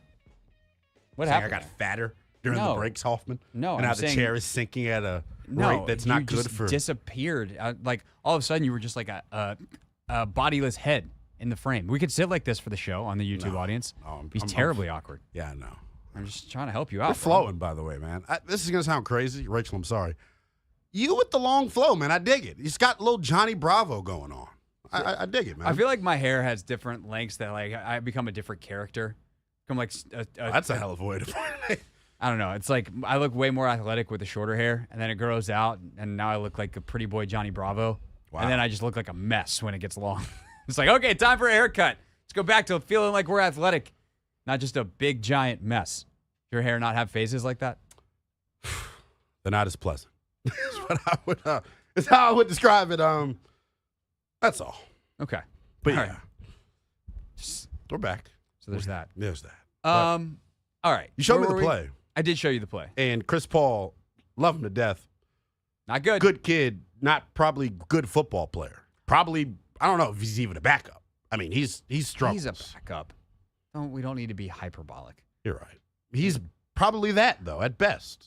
He's under contract, so he'll be on your team next year as a backup, hopefully, if you can upgrade your left guard spot. But that's the thing. If you have a stud left tackle, Chris Paul probably instantly becomes a better football player. And you have a stud center. He's playing next to a pretty damn smart left tackle. I don't know how much of a stud Leno is, but he's smart. Bro, one of the worst misses of the game is Charles Leno on a mental mistake. Oh, they missed the play where Terry, Howard makes the play on Terry in the red zone or the strike zone. Leno just doesn't squeeze down on a blitzer, and you're like, dude, I'm not 100% sure it's his responsibility, but it would have been nice. Sam might have had time. If not, he has Jahan wide open on a high cross. Anyway, the point is pressure killed this game. I think Sam has done a good job of elevating the offense, mostly off schedule, but the on schedule stuff just hasn't been there. And so what does that mean for Sam moving forward, I think is where you were at. Yeah, and that's every time I feel like I'm ready to make a definitive statement on Sam, he goes, let me show you this. Sunday was another, to me, show you this. We are in disagreement about how he performed Sunday. If I had to give him a grade, like A through F, I'd say he was a C-. And I give him the C-. We're not that far apart. Maybe C+. I think the off-schedule there's not a lot of plays, stuff. Yeah. The off-schedule stuff really makes it look better, though. Because he's doing high-level stuff at times. It's just we're not getting it on a consistent basis, and I don't know if that's because he's not a consistent player or is the offense just wildly inconsistent, and I think the latter is the answer. He's young. He's young, and that's what I think. And I'm guilty of it. I admit it all the time. I say I'm guilty of looking at him through the lens of a fifth-round quarterback. If he was a first-rounder, some of the conversations that we're having via radio wouldn't even exist. It sounds stupid because he's clearly the guy, right? Like, this is his first year starting. You've got all these bad parts around him. They put a million things on his plate. They put a million things on his plate, and we're expecting him to go out and succeed. It's hard to do it. But my thing is, if he was a first-rounder, and I'm guilty of it, like I said, I would be like, hell yeah, he's the starter next year. Why would you abort your young quarterback after one full season? So, but he's not. And so, if you love Jaden Daniels or whatever quarterback is available to you, then I think you have to make that consideration. And this is what I'll discuss a lot tonight on OT 6:30 to 10 on the Fan. Is it worth? And we had this discussion earlier about Caleb Williams. Is it worth putting one of these young quarterbacks in the same jacked up position that Sam is in right now? And I understand it's not going to be exactly the same. It's not going to be remotely the same. If it's anything close to the same. Unless you hit on every damn lineman in the draft. This offensive lineman class sucks in terms of free agency. It's not very good. Oh, free agency, So you're going to have to hit on every pick, which is just impossible to ask. Well, so here's the thing about O-linemen. This is something that I've learned doing the draft prep with Logan. Part of the reason O-linemen go high and are safe picks, relatively speaking, high is because the evaluating an O-lineman is actually fairly easy compared to a quarterback or a wide receiver. It's very black and white. Yeah, it's like this dude blocked really well in college. He's probably going to be good in the pros. His feet are good. His arms are this long. His feet are this good based off the shuttle times and what I see on tape, and he's going to be good. Joe Alt's going to be a good football player. We don't know if he's going to be a Hall of Famer. We don't know if he's going to just be solid, almost Pro Bowler, but like Joe Alt's going to be a good football player. Right. Fashanu, the kid from Penn State, like he's going to be a good football player, right? So you feel pretty good, and they'll probably be pretty solid from day one if they're top 10 picks, right? So you get your left tackle there. There's a deeper guard market. There's like no left tackles in free agency. But if you take Daniels at 4 or set quarterback at 4, you're not getting that plug and play piece. Sure, but you do have $100 million in cap space. Like you could go make a trade potentially. You have 3 top 30, top let's say 38 or so picks. Like you could trade that Bears pick and something else for something. Like there's potential to make moves here, and I think that's the thing that I'm excited about for next year. Is like I definitely think that it's probably worth buttressing the team around Howell, and then if Sam stinks, then you go next year. I think the risk is, do you miss your window? Can Sam get you to 8 and 9 next year, and you're like, God, we need to upgrade a quarterback, and now you're picking at 15 again. I think that's the risk there, but I kind of feel like that risk is worth it if you can get stud left tackle, go get an edge with the pick to replace Sweat, and then on your own pick in the second round, go take a right guard or a left guard because you got Cosme. Like, go do that. Buttress the thing. And this gets back to the Bieniemy thing. Don't put so damn much on his plate. Like, this is why everyone loves Ben Johnson and why, like, I'm super high on him, when I know Grant's super high on him, why the whole league has him as the number one guy. One, he's a super dynamic personality and all that stuff. We had Adam Amin on the show on Friday, and I was like, is there anybody that you've talked to this year, coordinator-wise, in these production meetings that you were just like, man, that guy's definitely a future head coach? And he's like, Ben Johnson's in a class on his own. So that's something. But he also runs a system that is very quarterback-friendly. And I will say this, like we had David Aldridge on the show earlier in the hour, and DA said something that was funny. I didn't have a chance to respond to it in time, but he goes, this is what we heard for years in Philadelphia. Like Andy Reid throws the ball too much. Well, Andy Reid won Super Bowls with that approach when he got Patrick Mahomes. You can't throw the ball too much with Patrick Mahomes. It's not possible. He's too good. He breaks the rules. So what happens? So can you get into a different system that doesn't have that as an issue? Can you get into a different system that is more quarterback friendly, that is more San Francisco, more Detroit, more Miami? And if you get a really good one, then they look incredible, a la Tua this year. Or if you even get the right one, a la Brock Purdy in San Francisco, you can win a ton of football games. That's what I would like to see systemically, schematically, et cetera, for the setup for the future from the head coach and certainly for the offense, Sam or otherwise. Yeah, I mostly agree with what you said. I do think if you're going to bring back Sam, you're just not going to like this, I would probably bring back Eric as my offensive coordinator because I don't want him to learn a third system in 3 years. It's a West Coast system. It's not that hard. It's just hard to learn a system. It is hard to learn a system. Why make him have to take that time to learn a new system instead of just building upon what he already has? Because is the problem the system or is the problem the pieces that are in the system? You can have both. But I think it's more the piece. If you have both pass protection, a lot of these conversations are moot. I don't know if it's moot. They're quieter, and we're talking about more winning, but like, which is the ultimate goal at the end of the day. Sure, right? but I don't care how you do it. I would tell you that this system has worked to maximal output with one guy, with Mahomes. And like, I am not comfortable having Alex to was find. damn good in this system as well. He was good, but they ran a different like. It was a different. We were having this conversation before. Yeah, if this was the Alex Smith version of the system, I think I'd feel a lot better, to be honest. Yeah, like they ran a ton of fullback. They ran the ball a ton. Like Jamal Charles had monster years. It's not what they're running here, which is kind of bizarre to me. But even back in the day, like with Donovan McNabb, like Donovan was one of the best quarterbacks in the league, and they made it to 5 straight NFC Championship games. But there was a ceiling on it, and I would rather look at the versions of it that the Shanahan-McVay tree, which would include Mike McDaniel in Miami, and includes to an extent, like it's very similar what they're running in Detroit, that is more balanced and is more designed to beat the way teams play defense now in the NFL. Not to say, like, Eric is smart. I don't think that Eric and Sam are a good fit. And I also, to end where we ended last week. Wow. I think that from the coaching staff standpoint, If you want to keep anybody, it's the special teams crew. But offense, defense, strip it down to the studs and start over.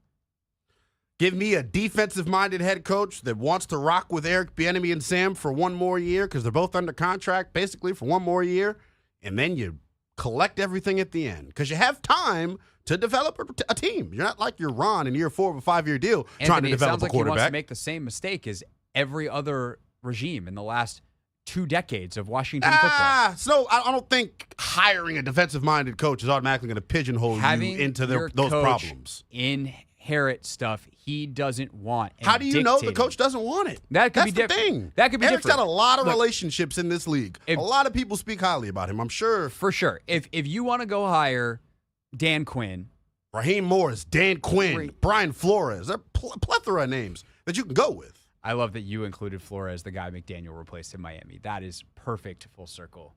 Chef's kiss. It was replaced in Miami because the owner's a jackass and was That's doing part of some it, crazy stuff. And Brian Flores is a hell of a defensive coach, probably top 5 in the damn National Football League. I think Brian Flores is excellent leader defensive of men. coach. I'm more looking for a leader of men than I am an X's and O's guru because they don't seem to play inspired. And that's frustrating as hell to watch. You know what I think is amazing, Anthony? He came in here today saying no hot takes. And I think this has been the hottest takes that we have gotten from Lynnell all year. Warm, baby. There we go. I love it, Lynnell. You like it, I love it, man. I love it. Can't get enough I also thought he was joking because I know for a fact he had a lot on his chest. So I knew for a fact he had some. It's always a lot on this chest. We need this chest to get a little narrower.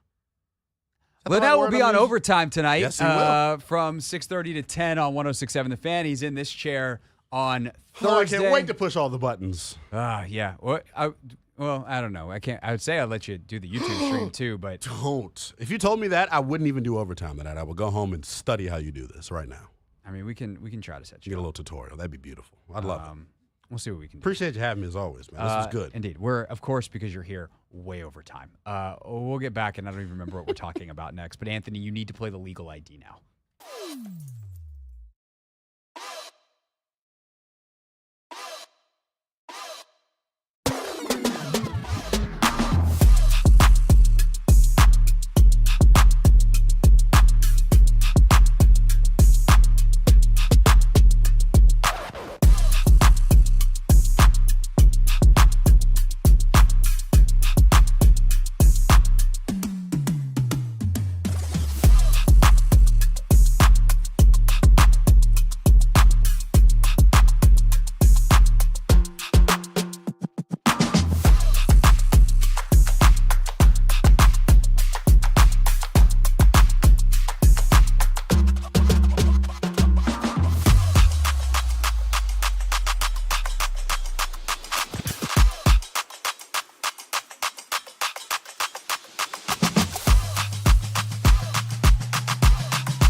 It's the Hoffman Show on the Team 980, always live as well on the free Odyssey app.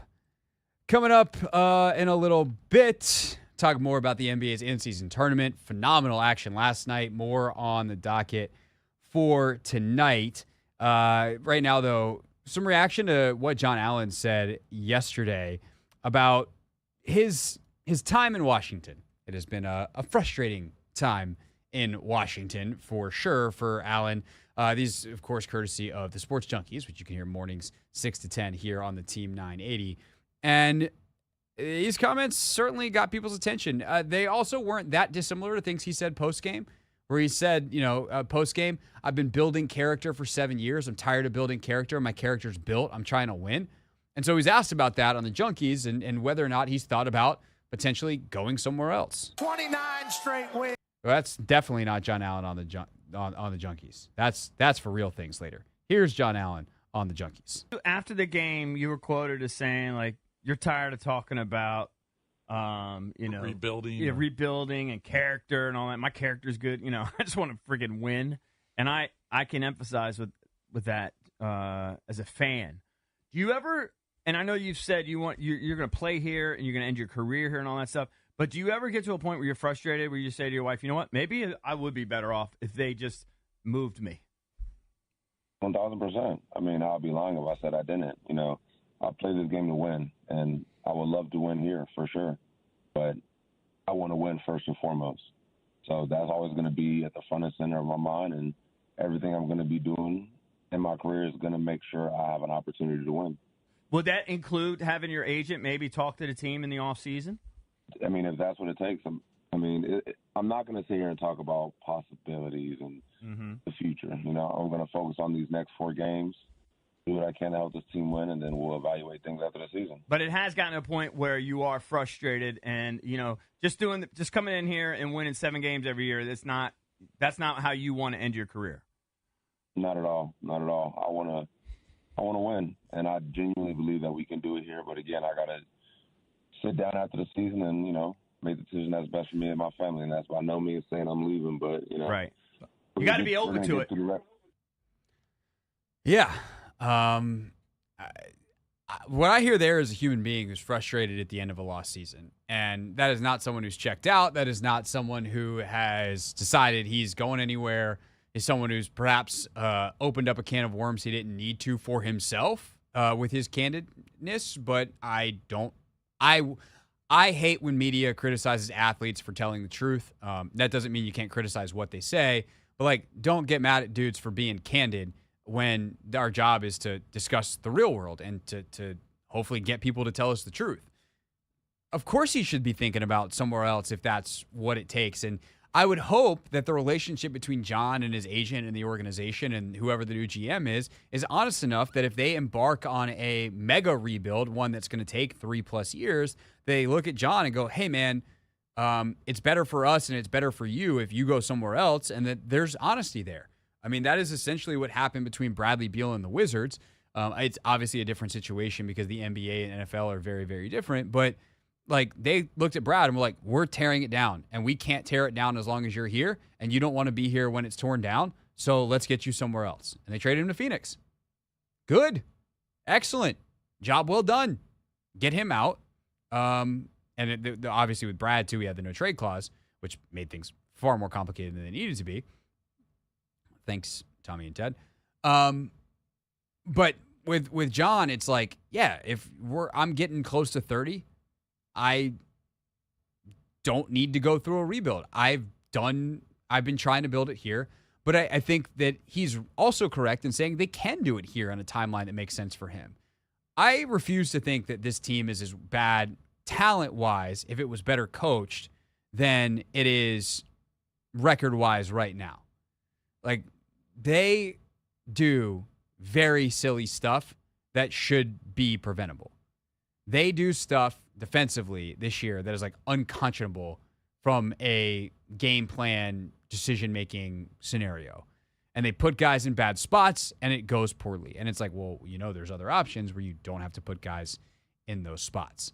And I think that's the thing. And then offensively, obviously, we've spent a lot of time on it, but they are a young team on that side of the ball with a young quarterback, a couple of key offensive linemen who are young. And, I think the other thing that fans tend to discount is the ability to improve internally for guys to play better because they're older and more experienced.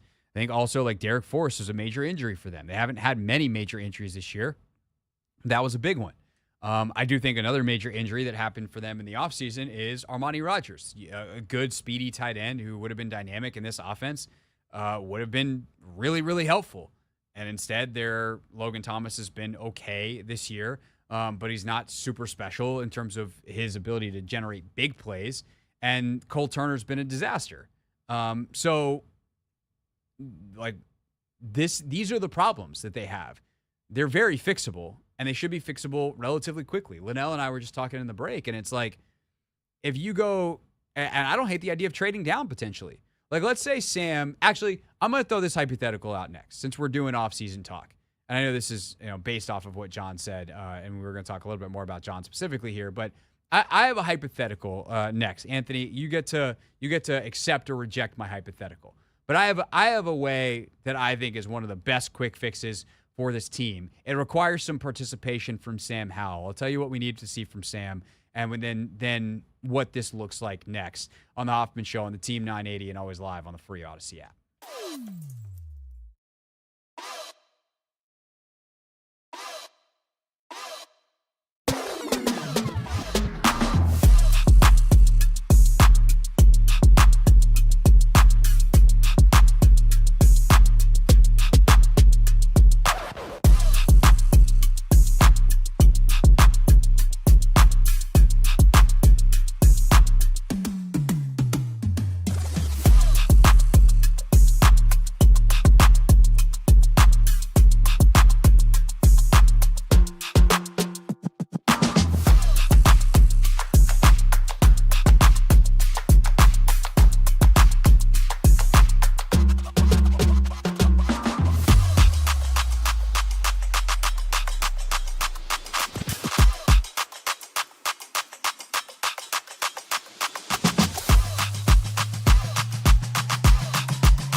It's the Hoffman Show on the Team 980, always live as well on the free Odyssey app. Honestly, Anthony, I just want to keep doing Madden and FIFA talk that we were doing in the break, but I think we should probably get back to my my hypothetical here for the old Mandos.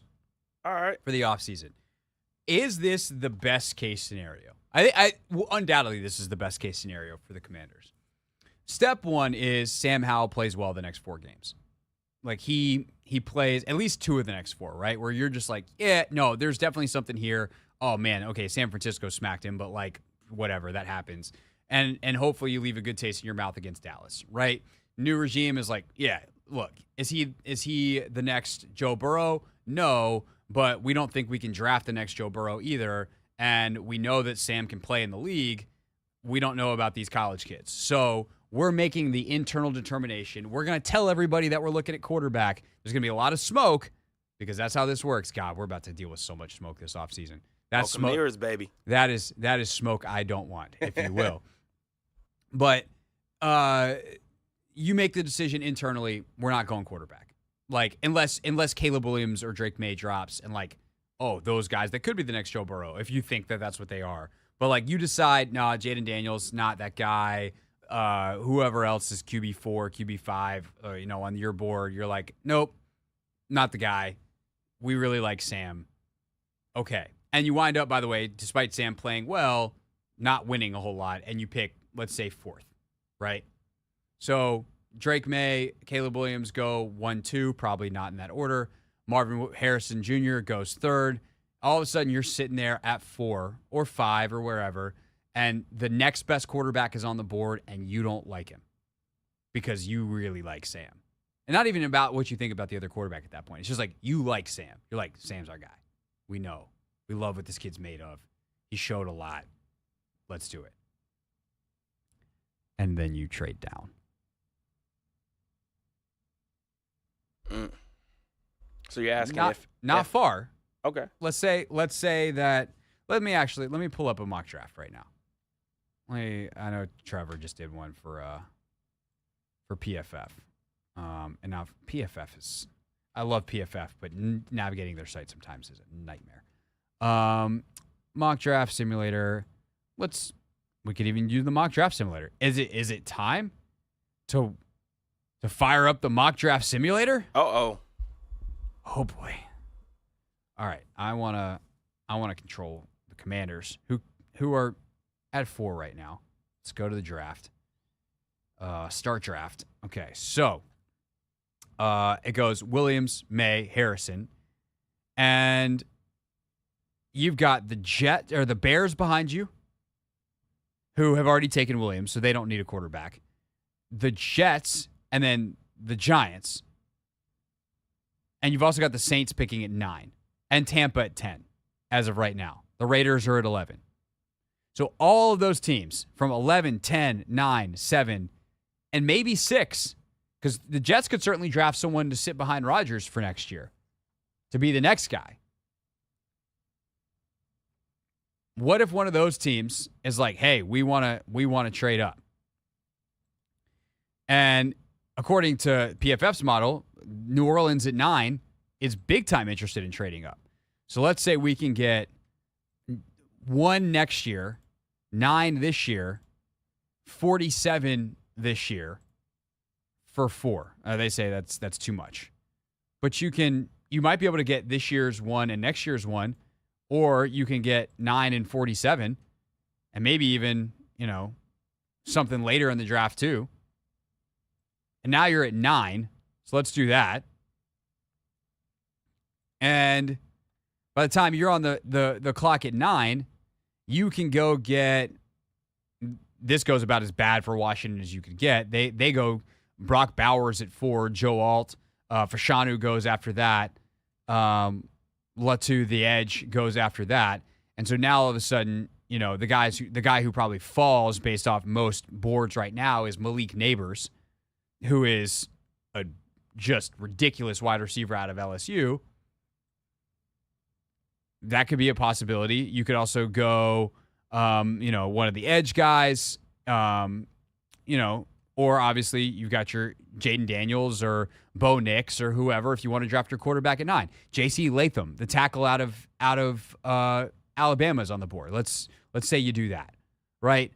So that's that kind of thing where you wind up getting extra picks, or you do a future pick for a team. Like, let's say you trade, you're probably not trading with the Giants in division, but let's say you trade with a team that's going to have, let's say you trade with New Orleans, right? And you do this year's 1, you go 1 for 1, so 4 for 9, and next year's 1. Rookie Jaden Daniels, the Saints, how good are they going to be? That's probably a top 15 pick easy next year. Maybe a top 10 pick. Sick. Sign me up. And if Sam winds up being awesome, and you get your left tackle, and you pick up more picks, like that is, you know what it reminds me of, Anthony? Reminds me of the process. You're all more about, lottery tickets is better. Mm-hmm. That's the whole point. And if it doesn't cost you too much in this year's draft, then excellent.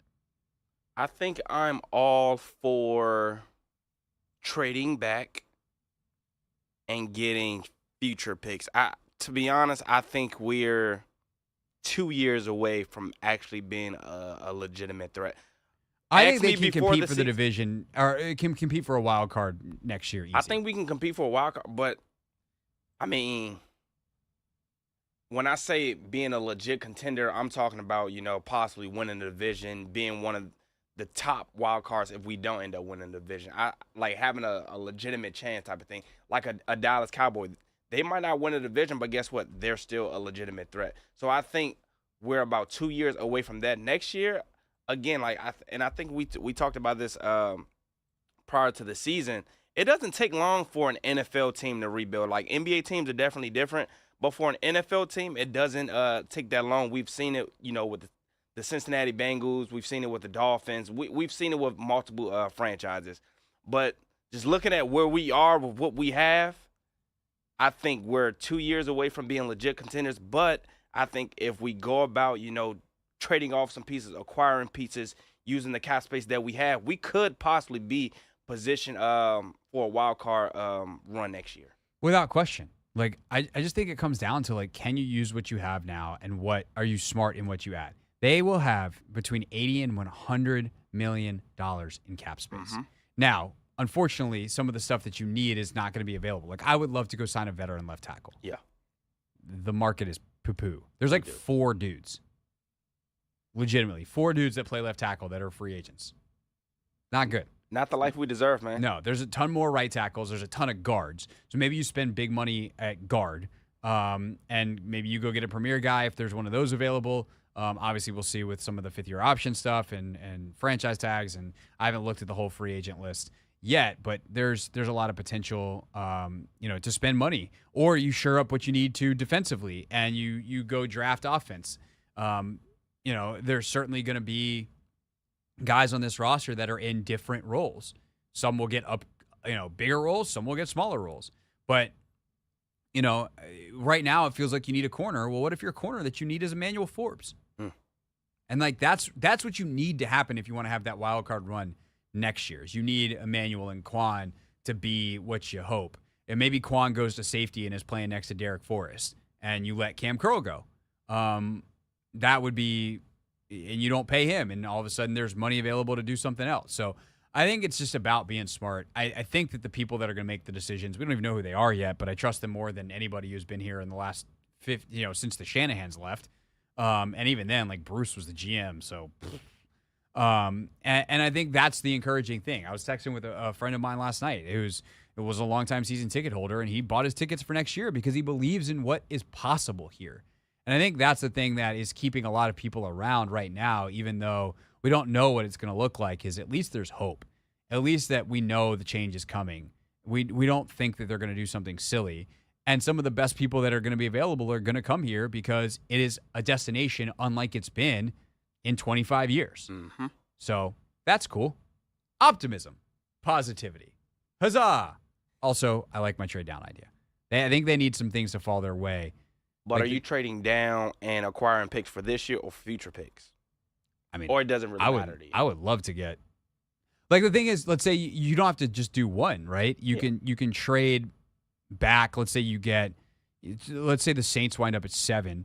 They love Daniels. They're like, oh yeah, LSU kid, Saints love it. And you get one there. I don't think they have a second rounder, which is the problem. But Tampa bottoms out here at the end, right? You get their pick at like 39. You package 39 and something or maybe even 39 and whatever the Bears pick winds up being at the end of that, or the beginning of the second round, to move back into the first. And maybe you get 2 first rounders this year. There's someone an edge rusher that you love at the end of the first round. Like, go make it happen. Mm-hmm. Like, that Bears pick is so important because you're either just going to draft a good football player there, hopefully, or it's ammo to move back up into the first. So we'll see. Man, we got a long weeks. We're going to have a lot of time with the mock draft simulator. Yeah, we are. I'll tell you that much right now. It's the Hoffman Show. We're on the Team 980. I forgot how fun that was in the offseason. Remember the offseason when things were fun and hopeful? Yep. Can't wait for it. We're on the Team 980. We're always live as well on the free Odyssey app. When we get back, the NBA's in-season tournament was awesome last night. We're going to talk about it and preview the games tonight here on the Team 980.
Dolphin Show on the Team 980, always live on the Free Odds app. I've never heard this before.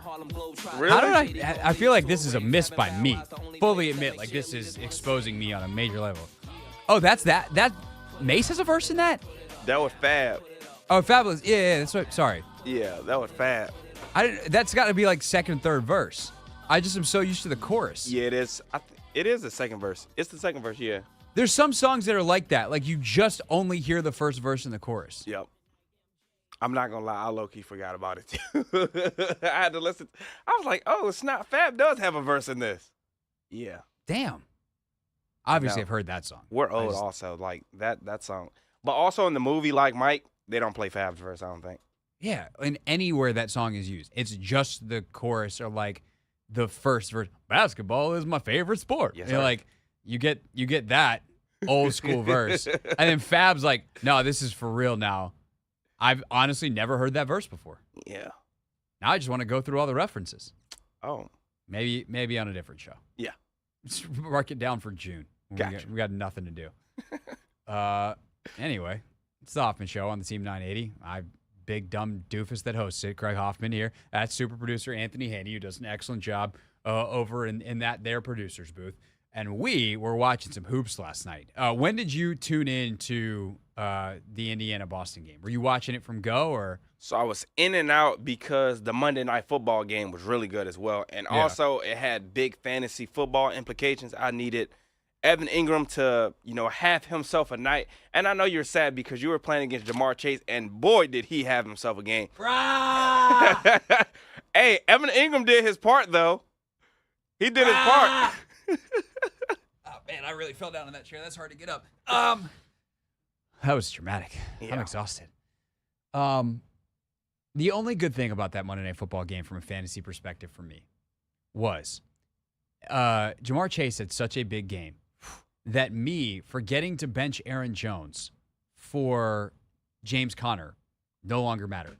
I lost by so much that the 22.5 points that I left sitting on my bench because I was a moron wouldn't have helped me win the game. Good gracious. I would have lost 166 to 150 something. Oh, my goodness. So I scored a ton.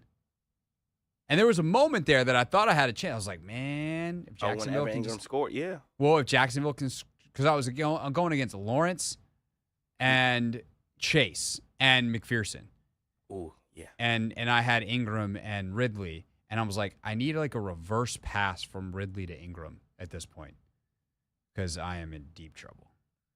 But there was a point when Ingram scored that I was in good shape, and then That was early. And then the next drive, and boom, and it's like, good gracious. No, I was just chilling last night. I was actually playing some PlayStation, if I'm being totally honest. And I was like, oh yeah, the in-season tournament's on. Let me flip this game on. And I flipped it on with like 7 minutes to go. And God, that was so good. I'm like mad I didn't watch the whole game. And then I watched like the first little bit of Pelicans and Kings. Yeah. And I just didn't finish that one because I'm old and it was time to go to bed. Yeah. But both games were awesome. Crazy. And I think the most important thing that is great is the players were into it. And obviously, it's easier when you win. And like for Indiana, they're at home. So the crowd was super into it. Obviously, the players are into it. And there's something to like a team like Indiana doing this too, because do they have real NBA championship aspirations? Aspirations, maybe, but like realistic ones? No, of course not. They win this, then they get something great. In terms of the pride of winning and getting to say, like, yeah, we won the first ever NBA Cup. And we're just getting started. Like, we want to build towards being a championship team, and we just prove that we can do that. And they'll say all this stuff because they should. And they'll feel that way. But also, they got a bunch of dudes with minimum contracts there, and not that they're making small potatoes by any normal salary number. But when you're making, $1,500,000 is a big deal. When you're making Tyrese Halliburton money at $200 million, $500K is a little less impactful, but who doesn't want $500,000? And that's what the winner gets. So I think that there's some element of that too, where like even in Boston, like they got a bunch of dudes who make a bunch of money at the top of their roster, less minimum guys, et cetera. So maybe the guys on the floor aren't as invested, literally. But I do think that the when you get to Vegas and like you're playing on national TV and the arena's full and there's going to be a buzz to it that is real and good. And I'm excited for Thursday, to watch the semifinals and then ultimately the finals over the weekend. Yeah, yesterday, Tyrese Halliburton, man. I feel as though kid can play. The crazy thing is he was with the Kings, and they had all that talent over there. They had. I don't think that was a bad trade for either team, though. I mean, like it's rare it works out. Like Domantas Sabonis for Tyrese Halliburton meant that Tyrese didn't have to share the ball with De'Aaron Fox. Yep. De'Aaron didn't have to share the ball either. He had a big that he could run pick and roll with. Mm-hmm. Mike Brown has done an incredible job. And Tyrese has turned himself into one of the best under 25 players. Like he's one of the 10 best under 25 players in the league. Yeah. He is slowly. I can't even remind myself he's like 23. Yeah, he's a young dude. But I just feel as though like he continues to just shock me and just shock the NBA world, to be honest. Some of the things that he's doing, the fact that he had a triple-double with no turnovers, only 7 other times has that happened, and it's just like, good gracious. But for them to go out there and beat the Celtics is also, I don't know if you look at it from a Celtics lens in terms of, was this a bad loss? I feel as though a lot of people had the Celtics winning this game. I mean, of course they did. Yeah. And they should have been favored. And that's the thing, though. In any given night in the NBA, like one team can beat another. And the Wizards have messed around with some teams this year. I mean, they were real close in that one game against Milwaukee. But over the course of a series, Milwaukee would hammer them. And I think over the course of a series, especially if KP was out there and Porzingis out last night for Boston, like it's a different result. But one game and this is why tournament sports are so great. Yeah. Like, and I was reminded of that last night. And like, I'm not gonna do my college basketball thing. Everyone knows how I feel about college basketball, but the NCAA tournament's mega fun because the stakes are high, win or go home. And that's what last night was. And that's why, like, international soccer tournaments are awesome. It's why the NFL playoffs, we don't think of it as a tournament, but, like, the NFL playoffs are so great because it's one game, it's all out there, and that feeling of desperation can't be unauthentically having. Like, it's just not there in a regular season game. It's not there in game 1 of a 4-game series. It's why game 7 are the best 2 words in sports. Yeah. And, like, you get that feeling last night in that game with Boston and Indiana, and, like, something real was happening because it was. Boston got eliminated. Indiana moves on. Down the stretch in that Pelicans game, I wasn't awake for it, but watching it back and, like, understanding how the game flow of that was, same exact thing. Pelicans pull it off. B.I., what a stud. And I think you're going to have the same thing tonight between New York and Milwaukee and L.A. and Phoenix. Yeah, I just feel as though yesterday – I mean, really in both games, I thought the Kings experience, like they've been in like these high-stakes situations before. The Celtics obviously have been in these high-stakes situations. I just expect the experience to show up in the clutch. For the Celtics, they just, I don't know, they sort of kind of like fell apart in the waning moments of the game. Yeah, their offense wasn't good late. And then the Kings. And Tyrese was just like hitting everything. Yeah, and then the Kings, they were just like they were in a hole, to be honest. B.I., he kept them afloat. Like he made sure that the Kings didn't, ultimately pull the comeback because Malik Monk was hitting some clutch shots, and then De'Aaron Fox, he was also hitting some shots. They like wouldn't go away, but B.I., he stepped up, and a healthy Pelicans team, they're going to be a force to be reckoned with in the West. They're deep. They got some veterans on the team, and CJ and B.I., and then Zion. He didn't have the best night, but we already know what Watching his him impact. is weird, man. Yeah. The way he moves around the court is just weird. He's also not as explosive as he used to be. He's still, granted, he can still jump out the gym. Yeah, but it feels like he rumbles around the court. And it didn't feel like that when he was at Duke. Or it didn't feel like that when he was younger. Like, it just, it feels different. I know he's playing well. Yeah. But, like, I do think it shows up in, like, his lack of rebounding, which is, I know, a huge issue for them. Mm-hmm. Knicks, Bucks tonight, and then Lakers and Suns. So that'll be fun. And then the semifinals start at 5 o'clock on Thursday. When we get back, we will wrap up the show. It's the Hoffman Show on the Team 980 and always live on the free Odyssey app.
It's the Hoffman Show on the Team 980, always live as well on the free Odyssey app.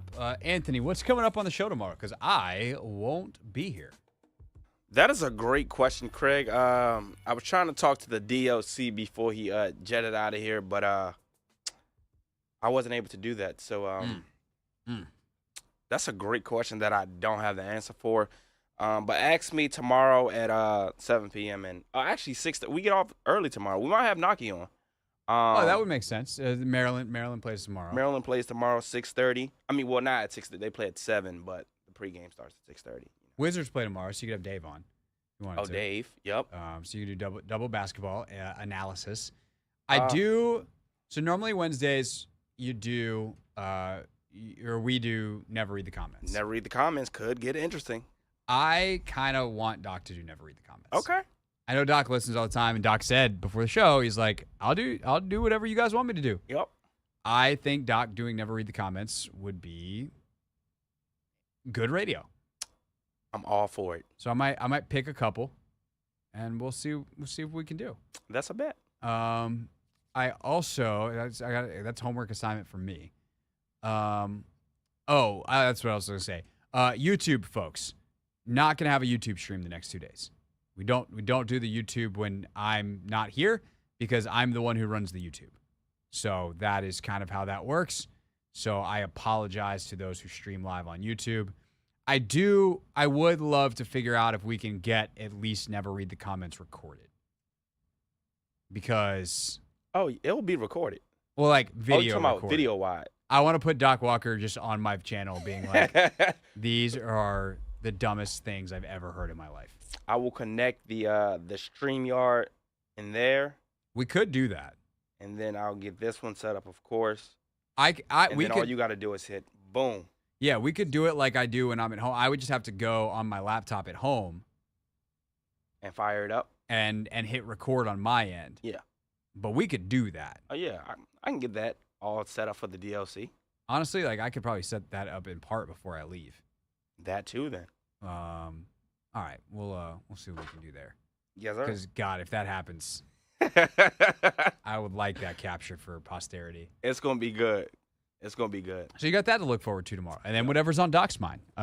Man who's not short on opinions, which is why he's very good at this job. Anything else from a housekeeping standpoint? I'm not here Thursday either. Lynnell's in. Speaking of someone who's not short on opinions. Lynnell's in on Thursday. He was excited because he gets to do NFL tiers. We're probably going to do them again on Friday. Yeah, we're going to have to. Because I would like to do them. Yeah, we're going to have to move some stuff around for sure. Yeah. Including those Texans, baby. Yeah. If only you had picked them.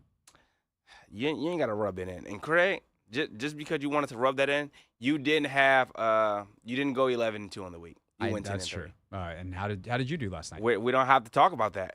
No, we don't. We do have to get to real things, real people said, into real microphones. Real things. We're not going to be sucked this year. Real people. 5-11. Not very good. Said into real microphones. You know, the culture is actually damn good. All right. We got a bunch of stuff left over from yesterday, starting with Drewski, who was at the SEC championship game. Man. Found him a Bama fan to celebrate with. Anthony, I'm glad I listened to this clip beforehand because I'm pretty sure the stuff that I bleeped in it, we have to bleep.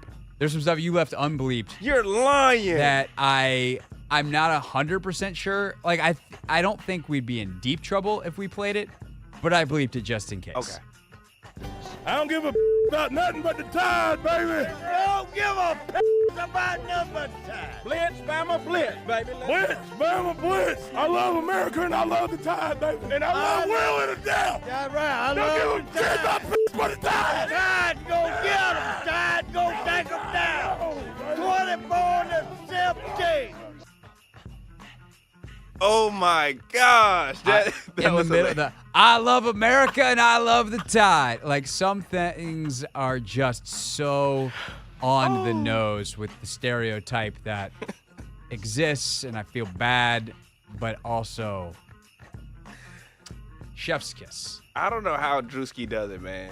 I don't know how. Funny man. He's a funny Funny man. Could you imagine having gone to a Southern school? I mean, I went to Middle Tennessee State for 2 years. I grew up in Greenville, South Carolina, bro. Yeah. Half my high school went to Clemson. The other half That's went to fair. South Carolina, minus me. Who Are went there a somewhere lot else. of accents in Tennessee, South Carolina? Oh, yeah. Oh, okay. Yeah. I didn't know how strong they were. Some people even say I have a Southern accent, but I don't think so. I hear a little bit of it. A little bit. When I get tired, mine comes out. Oh, if I ever start talking real Southern, if I get angry, my inner New Yorker comes out. If I get tired, my inner Southerner comes out. Also, if I go home. If I go home for a couple of days, sometimes I'll pick it up. Oh, now we're screwed on time, and I don't know which one I want to play. Speaking of the SEC championship game, Pat McAfee had everybody fooled on game day. 29 straight wins, back-to-back national champions. What's that coming down the track? It's the mean machine in the red and black. Ain't nothing finer in the land than a drunk, obnoxious Georgia fan. Go Dogs! Go Dogs!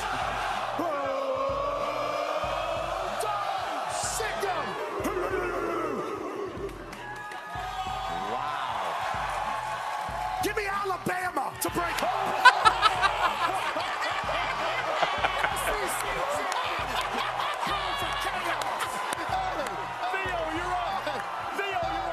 What happened just now?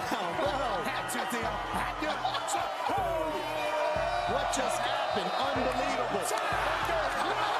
Do I have to pick? Yeah, baby. He called the Dogs and then hit a roll tide all within 45 seconds. I think that was scripted out of WWE. That's the thing. Pat WWE. McAfee is a WWE character. He is. And he got confused which job he was doing. Oh. And he brought WWE to College Game Day. Oh, man, that was good. That was perfect college football. No notes. 2 of 2 on that. Last but not least, to the pros, Sean McVay talking about the decision late to keep running it with Kyron Williams as opposed to kicking a field goal or just, taking it easy, setting up for a field goal to close out their win. Out of respect for their field goal block operation, we said, let's make sure we have great ball security, but if we can punch it in, Kyron's on my fantasy team. It's a joke. It's a joke. I don't really mean that. All right, kidding. He is on my fantasy team. Thanks, Sean. You don't like to use him, though. I do like to use him. I sometimes am a big dumb idiot who forgets to update his fantasy team. Okay, that's true. That's our show for today. Do I have 5 seconds or 10 seconds? 10. Okay. That's our show for today. Enjoy Doc tomorrow. Enjoy Lynnell on Thursday. I'll see y'all on Friday here on the Team 980.